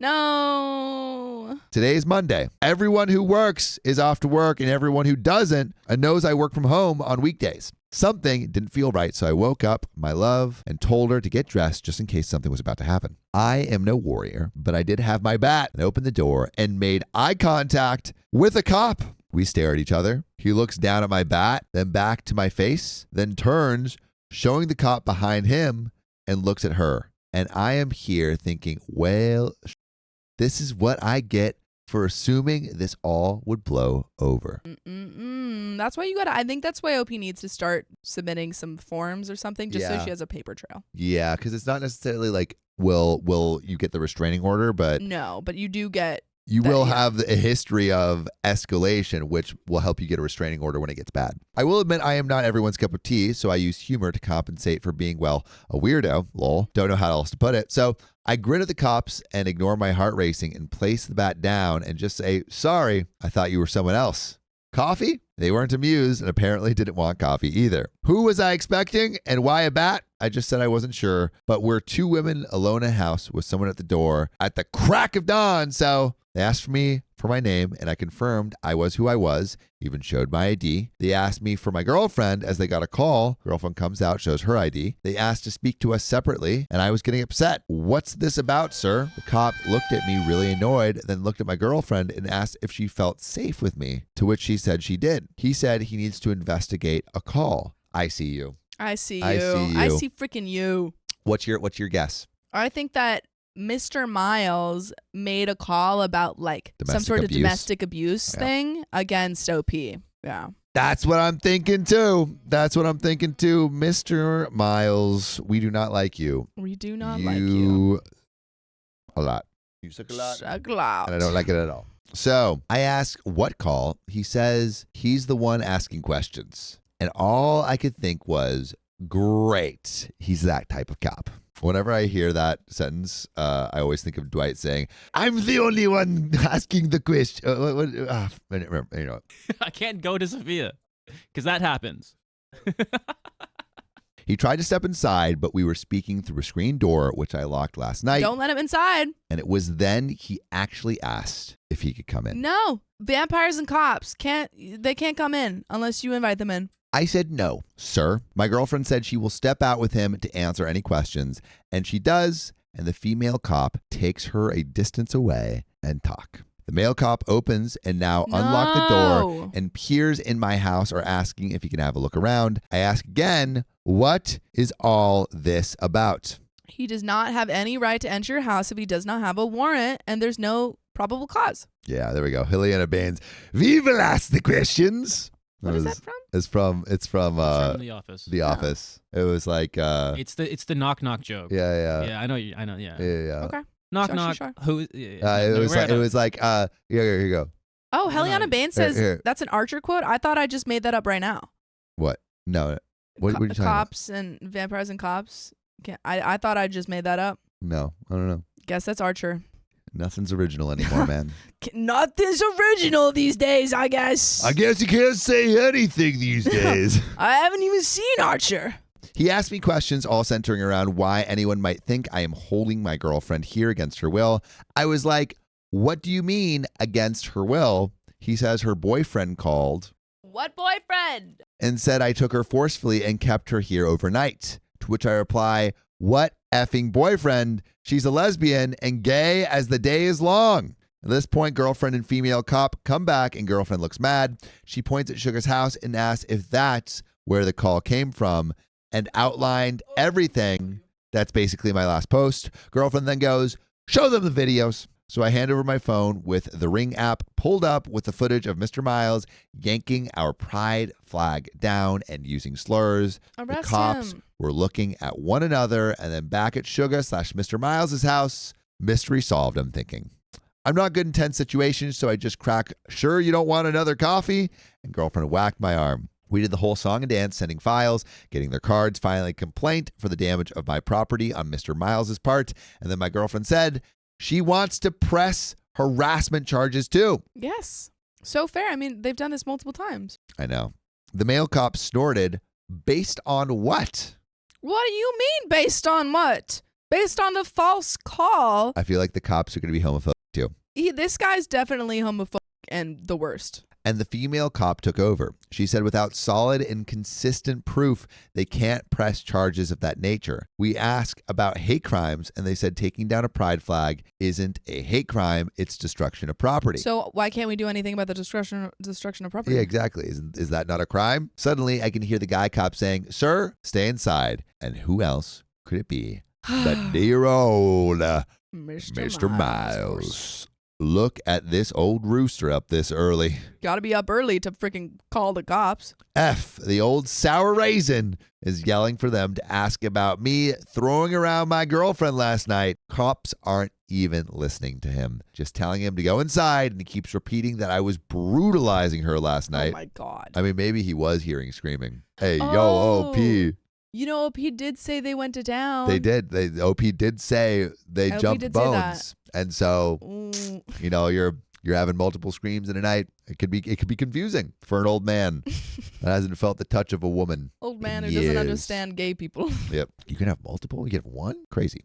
Anyway, which the creepy bits aside about him knowing anything about last night, I want to take that as one hell of a compliment. The cops yell for him to go inside or he will be in cuffs. He does, and the female cops turn to me, and I just blurted out, if throwing around is what we're calling spicy sleep now, and my girlfriend gave me a look like, shut the F up. So I did. It did get a laugh from the lady cop, though. They told us to stay inside, and we did, but you better believe we minded everything but our business at that point. We watched through my study window as they went and spoke to Mr. Miles. There was a back and forth, and I heard the cop say, "Turn around." Mr. Miles was saying, like, "Why are you harassing me, man? I didn't do nothing." So the cop got louder and said, "Either turn around and I take you in, go back in your house, sir." Mr. Miles was saying, "This ain't right," but he went inside. The cop stayed on the porch for a few minutes more. Then they departed. Happy Monday. And you would think it would be over. You would think. You think that would be the end of it. Also, so hypocritical that Miles was like, "You can't call the police on me, a black man, but I'm going to call the police on you." There's an update. But before we go into the update, we're going to hit some relevant comments. So, commenter, wow, if you can afford it, I suggest consulting an attorney. Give them all the info and evidence of things to date so they'll be ready to help if this escalates. For example, if you end up needing a restraining order or want to pursue that harassment charge that the cops didn't want to deal with. And now I got an update. I think getting some kind of documentation of what's happening. You got to have a paper trail on this situation. It also seems like OP maybe would have the money for an attorney or something, given that I think they mentioned they were living in a mansion. Maybe. I mean, but is that their money? I think, well, They Sultan inherited passed, so something, I yeah. think that they inherited some money, which obviously it's pretty sucky that you have to spend it on an attorney, but you don't want to be in danger from freaking harassment and Miles. Yeah, but we're in danger of getting this update right now. Woo! Straight to your ear holes. So let's get it. So this is slowly becoming my little hobby of sharing what Mr. Miles and his family have been up to. And after the police incident, it was pretty quiet this week. Dinah, my girlfriend, and I have just been living quietly in general, hoping the storm passed over. I can be such a damn fool sometimes. I thought it was all going to be fine. We have cameras, lights. Dinah made a rainbow, because of course, no trespassing sign. She got many pride flags and stacked them in the front garden. Did I mention she gardens? She's literally a dream girl. I love that the side plot of this is OP being like, "I love my girlfriend." Mr. Miles sort of went back to normal. He smoked his nightly cigars, washed his car, all the usual crap. No, he's luring you into a false sense of security. Enter the HOA. I live in a community that, how can I say this? It's not the hood, but it ain't fancy. Lots of the people here are people of color and generational owners, meaning their grandparents or great-grandparents bought the house way back in the day, and the owners inherited it. Nobody minds their business, but we all let each other be as far as how we use the lawns and shit like that. It's very much a stay in your lane situation. Okay, so maybe they're not in a mansion. I don't think they're in a mansion. Guy shows up at the door. I'm not home, but Dinah is. So this is what she described happened. But I admit I Zania'd, which is OP's name, some details for the extra oomph This whole story's got some zinnia on it. Yeah. Dinah had coined that phrase as, according to her, I allegedly add a flair to retellings. And we love it. We do.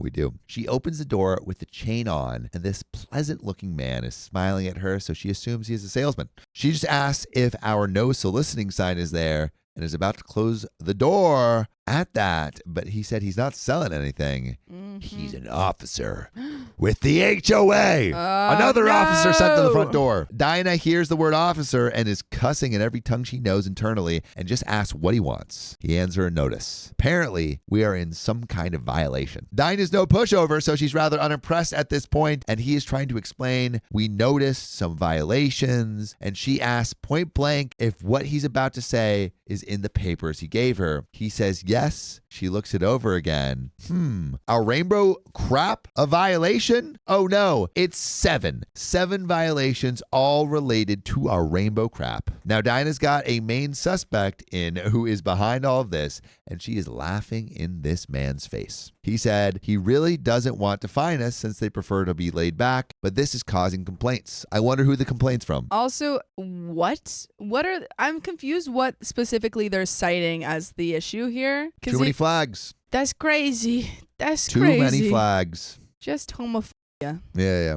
I think it's, I didn't know homophobia was in the HOA. I guess it is. So I get home and she's out back painting. Nothing off about that. She likes creative DIY stuff. So I just let her know I'm home and there's a box. I assumed it was for her because she loves Amazon. She comes in and shows me what she's working on. Rocks, signs, a set of garden pots, you name it. She has rainbowed it. And I just sigh and go, what did that man do now? She tells me about the HOA. And I was like, we have an HOA? And she hands me the papers. I called the number and voicemail prompt, and it checks out that it is an HOA. I've been the owner of the house for over a year, so it's news to me. I'm also a first-time homeowner, and I've been wrong before. I had and have a million questions. Like, don't we get billed for it or something if we're part of HOA housing? Well, yeah, isn't that usually true? I don't know. You're usually billed for HOA housing. Then I noted that all the issues they are threatening to fine are accompanied by grainy photos of said item, and they are all our rainbow stuff. I realize that Dinah is 2 steps off of scorched earth. Takes a lot to get her there, but baby, look out when she arrives at that destination. The sign being that she is about to rainbow the whole darn house. I asked her intentions, and she just shrugs and says, oh, I thought they didn't get the aesthetic, so I'm helping complete your vision. How is this my fault now, lol? And I'm like, ooh, sweet baby Jesus, I don't have the financials to say F you if they find me to oblivion, but we had something of a tiff about it. A tiff is a small argument, but an argument makes it sound like far more dire than it is. And she was camped in the F them especially territory,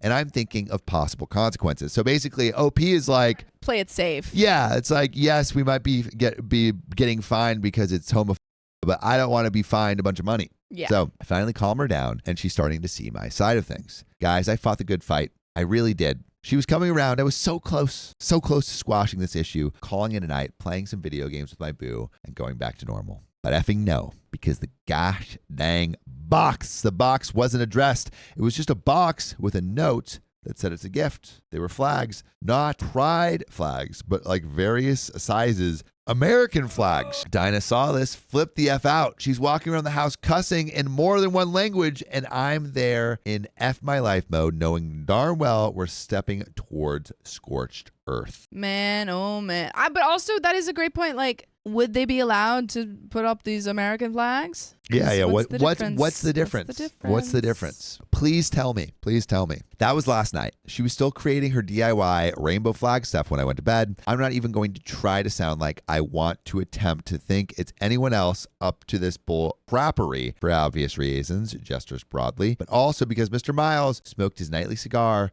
and I don't know what he said to Dinah, who happened to be out there. Yeah, right, baby. Since when do you even like sitting outside at night alone? So it seems like Dinah is trying to stir some crap up with Miles by also sitting out at night. I'm going to sit out at night and start smoking a cigar, and you can't stop me. And I'm going to look really gay doing it. And she is swearing up and down. He all but admitted it. But even if he hadn't, she checked our cameras, and Mr. Miles' son seemed to be taking photos of our home from the sidewalk. So now we know at least Paul has something to do with it. Of course he does. The fact that he was willing to ask OP out. Yeah. Also, Bobby says there's no HOA. I have a feeling Yeah. That might be true. I think there's something fishy. That. You should look into that claim. I think it's a fake HOA because you would know. You would know, right? Dinah's not back home from work yet, and I work from home, so I'm basically just waiting for the other shoe to drop because now my girlfriend has gone full Gollum, and God help anyone who tries to stop whatever it is she is thinking about doing. It's like trying to stick your foot out to stop a bullet train. Not going to happen, and darn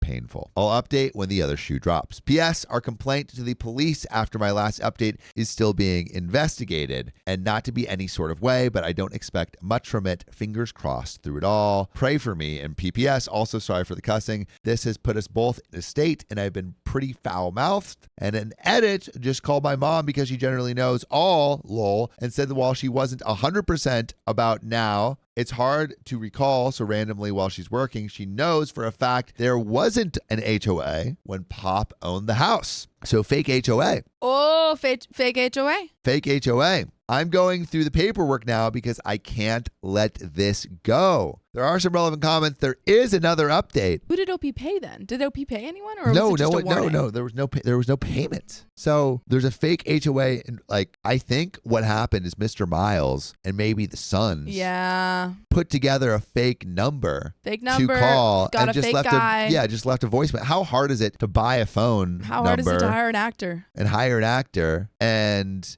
or have a friend do it? Yeah, I mean, I don't trust it. But we got some relevant comments. So OP should have had the documents regarding this suspecting HOA. I don't remember any mention of it, but also at the time I was not in the best state mentally for various reasons, including the death of my grandfather, which is why I inherited the house. I do remember a lot of paperwork, that said, and I will ask my mom if she recalls anything as she was there helping me. I'll have to go through them. The phone number checked out because the voicemail prompt sounded legit, but the email is a generic one. Think like Yahoo or something. I can't even wrap my brain around how he would even be able to fake this, but after all this crap happening thus far, I'm not far off from believing it's possible. Can cause you to do some crazy things that you never thought were possible, I guess, in Miles' case. But we have a final update. We had a final update. Or actually maybe more than a final update. We got multiple updates. We got maybe another update after this. But let's get into it. So this crap is going to make me into some gossip columnist or something because what I am about to share is wild. House cleaning first. So, since my last post had so much going on, the police, after many calls from my girlfriend Dinah, have basically said that our case doesn't constitute harassment and there is no evidence of anything more. What about the video evidence? Multiple videos. But only destruction of property. They said it's largely a civil matter and thus should be handled in civil court rather than criminal. Best believe Dinah is not about to let this go. As for the HOA, we don't have one. And by we, I mean my street. Miles lives on the corner house, so he's on a technically different street. We checked and double checked, and Dinah helped me sort through some paperwork for good measure. Nope. My street never had one and never signed on for one. Dinah was delighted by this. I mean, that hot Helian put all her rainbow projects out and then started talking about rainbowing the house like the whole darn She's house. like, we're going to make it bigger. She wants to make it a project and for all to call our queer pals together and rainbow paint the exterior, including the garage doors and driveway, lol. I said we should start small, and we agreed that she can paint our front and back porches first, and she found cute lights to shine on the house that can project rainbows, so we have to check with our neighbors, but I said if they are fine with it, fine, hun. And now, ladies and gentlemen, non-binary monarchs and all, I present to you the effery. Ooh, get into it.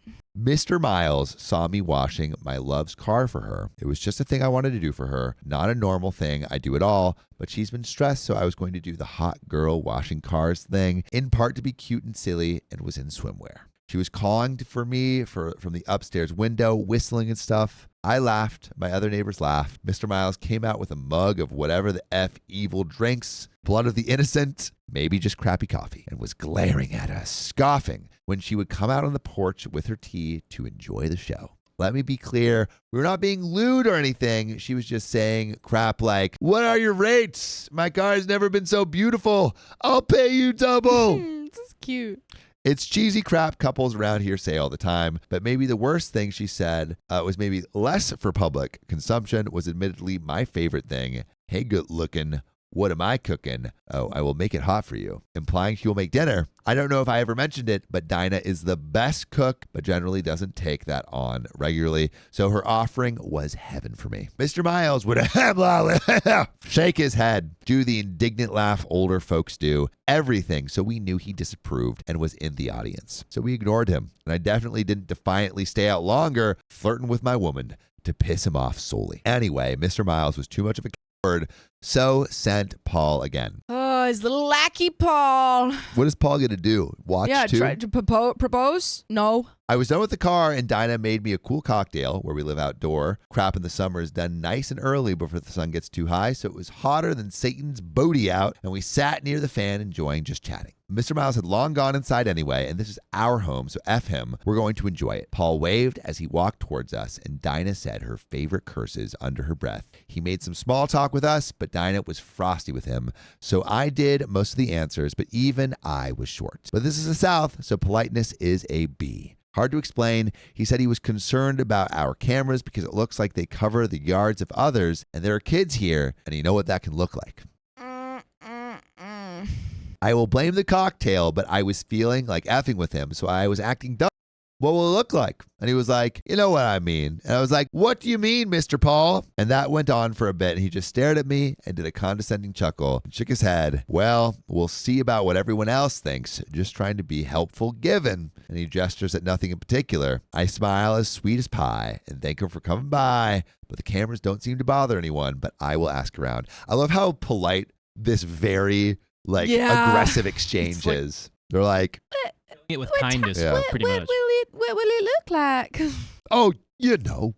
No. He told me to do that and walked off. We had been putting it off, but this spurred Dinah to look into Mr. HOA. He's legit, an officer of the HOA on the street, the other end of Mr. Miles's and Sugar's house. But Sugar has been in the hospital for surgery and won't be back for at least a few days. She has a daughter I keep tabs with who has been in town to help care for her. When I talked to my own mother, she sounded annoyed about the situation as a whole and asked if I would mind if she herself had a discussion with Miles. She grew up with him, so I said that was up to her. She said great, in the way that I knew she would be calling him. I feel like she's gonna go in on him. Yeah, I think so. It's like, not if I have a conversation with him, just a little one. Just and a the small next day, one. Miles is gone.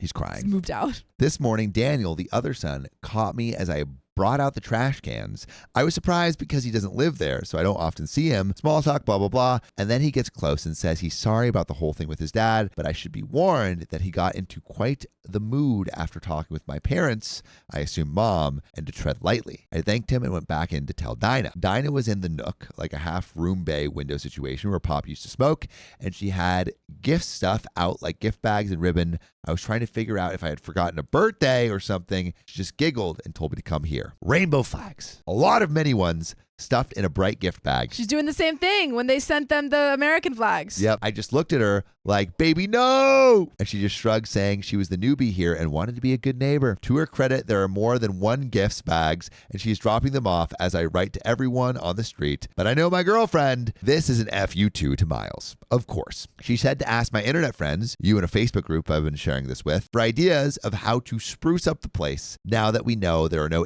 HOA restrictions while she's out. So this is an update and also a plea. For the love of God, please don't give her too many crazy ideas. Give us some fun ones. I am all for painting rocks and patios and crap, but I still gotta live here, you know? Anyways, have a good long weekend. If you're in the States, I still have a BBQ to plan.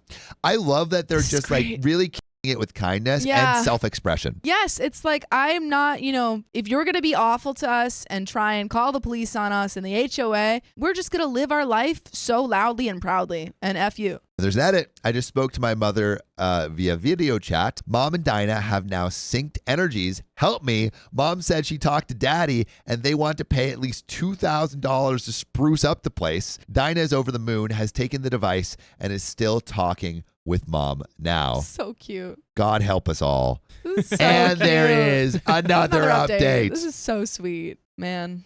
Also, I love how the internet, the whole family, Yeah. everyone is uniting Everyone's to just do like, a big old yes. FU to Miles. He deserves it. But we got another update. Beautiful. Well, Mr. Miles saga continued. So to pick up from my last post, the barbecue happened. It was fun. Had my parents and chosen family over, open invite to my community, some neighbors too. And Dinah's twin even came. And by twin, I mean they're not actually twins. Imagine that much hotness doubled load. But siblings born on the same day a few years apart. For this, I will call him David, male 30s. I don't know. I never remember. David is also as gay as the day is long and has heard of all the crap Mr. Miles has been putting on. Actually, every single person at the barbecue knew it was a topic I couldn't escape. Dinah was serving vodka, mixed drinks, and as you can imagine, 3 queerdos can come up with a few after-party drinks. David loudly announced, painting party, as Dinah went in and found every bit of paint we own. Before I could even work through my vodka-induced brain fog, people were painting everything.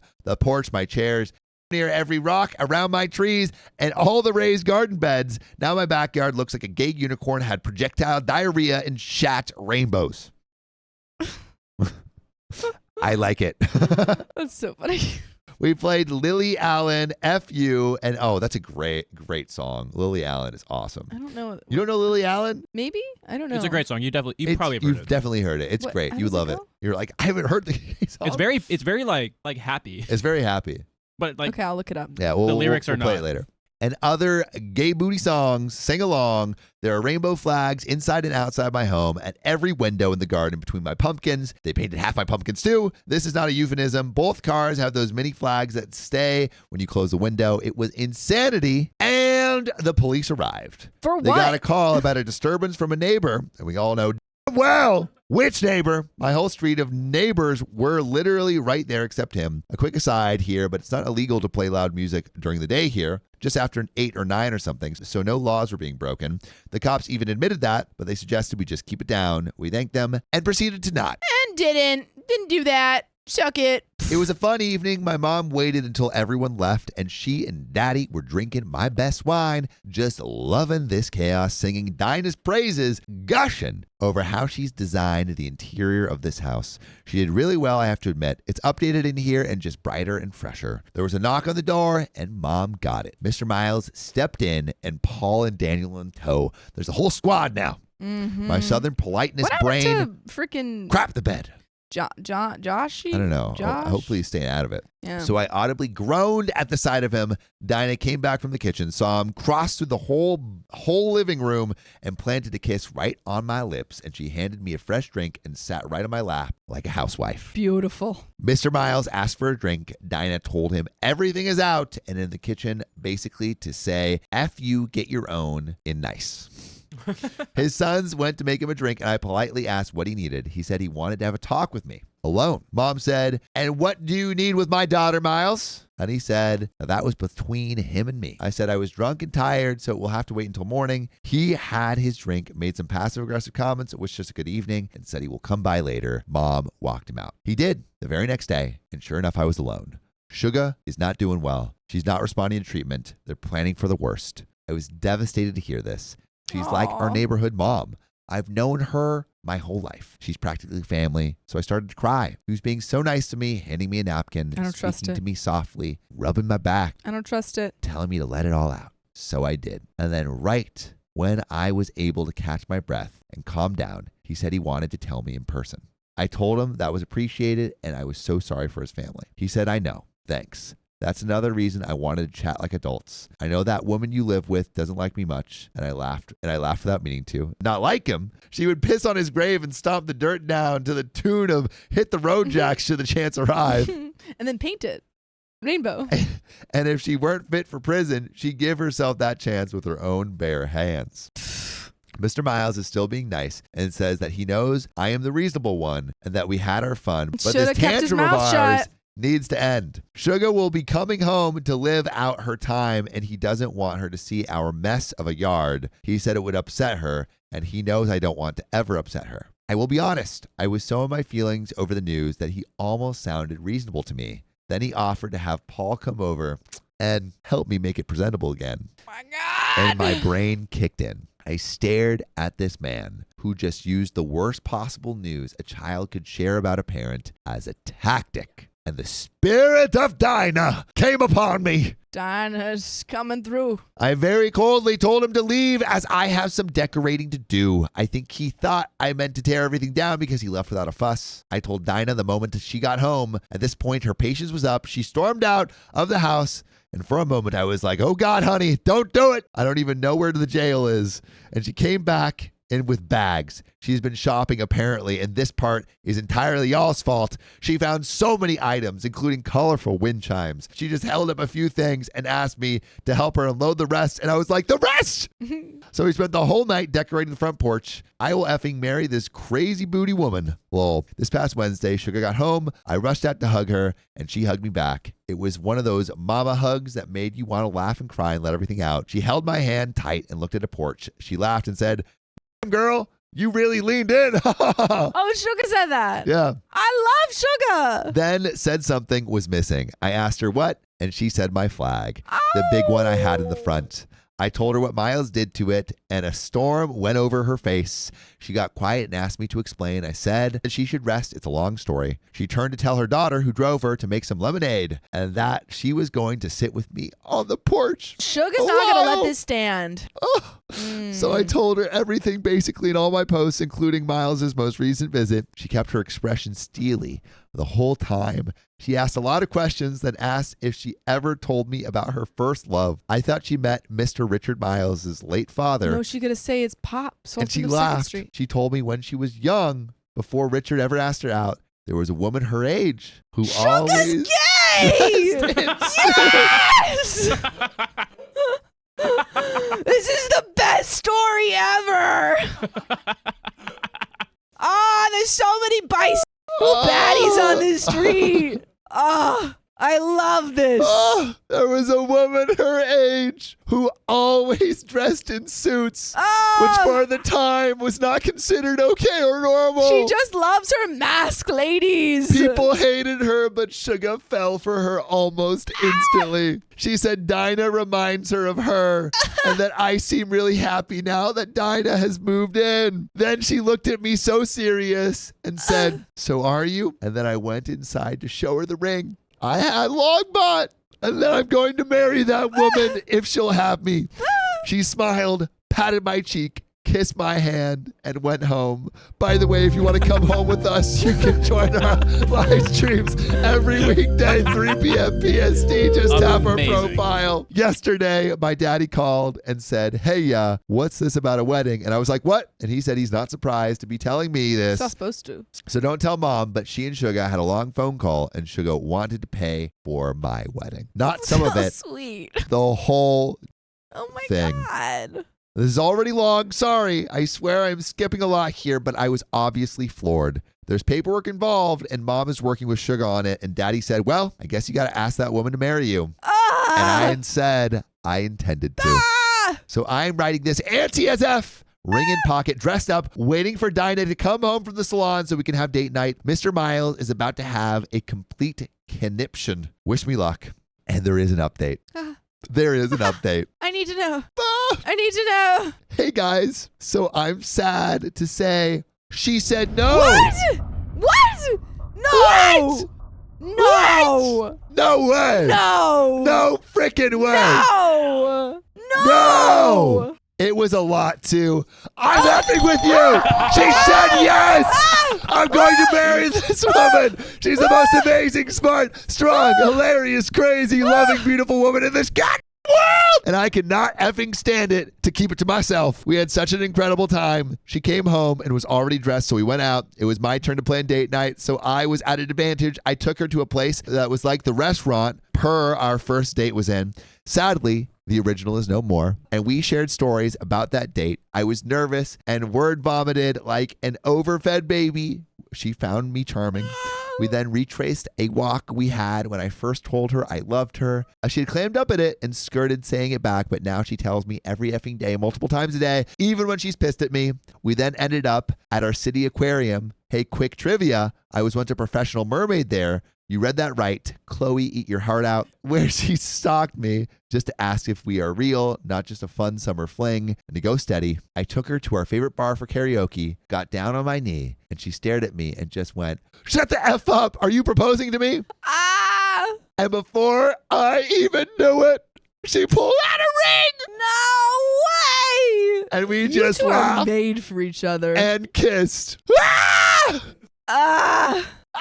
Ah! We wanted to update you. The good news, I'm up to sing at last for karaoke, so gotta be on my toes to serenade my fiance. Wait, you're updating while you're at karaoke? F me, you guys. I just said fiance. I have an effing fiance, me, with her. I'm so effing happy right now. Sorry, rambling. Love you all so much. I love everything right now. And that is the end of that story. This is the best story we've ever read. This is the best freaking story we've ever read. The bisexual baddies were numerous Actual baddies. and everywhere. Everywhere. My God. Let's also Oh yeah. give a round of applause to Keon for finding these stories. Woo! There you go. Ow. Ow! Woo! Shout out Max. Man, oh Max man. Goof. And there is a donation. That was a good story, though. That was a great story. Really good story. I really hope everyone loved that story. If you love us, make sure to subscribe. We love you. And see you tomorrow.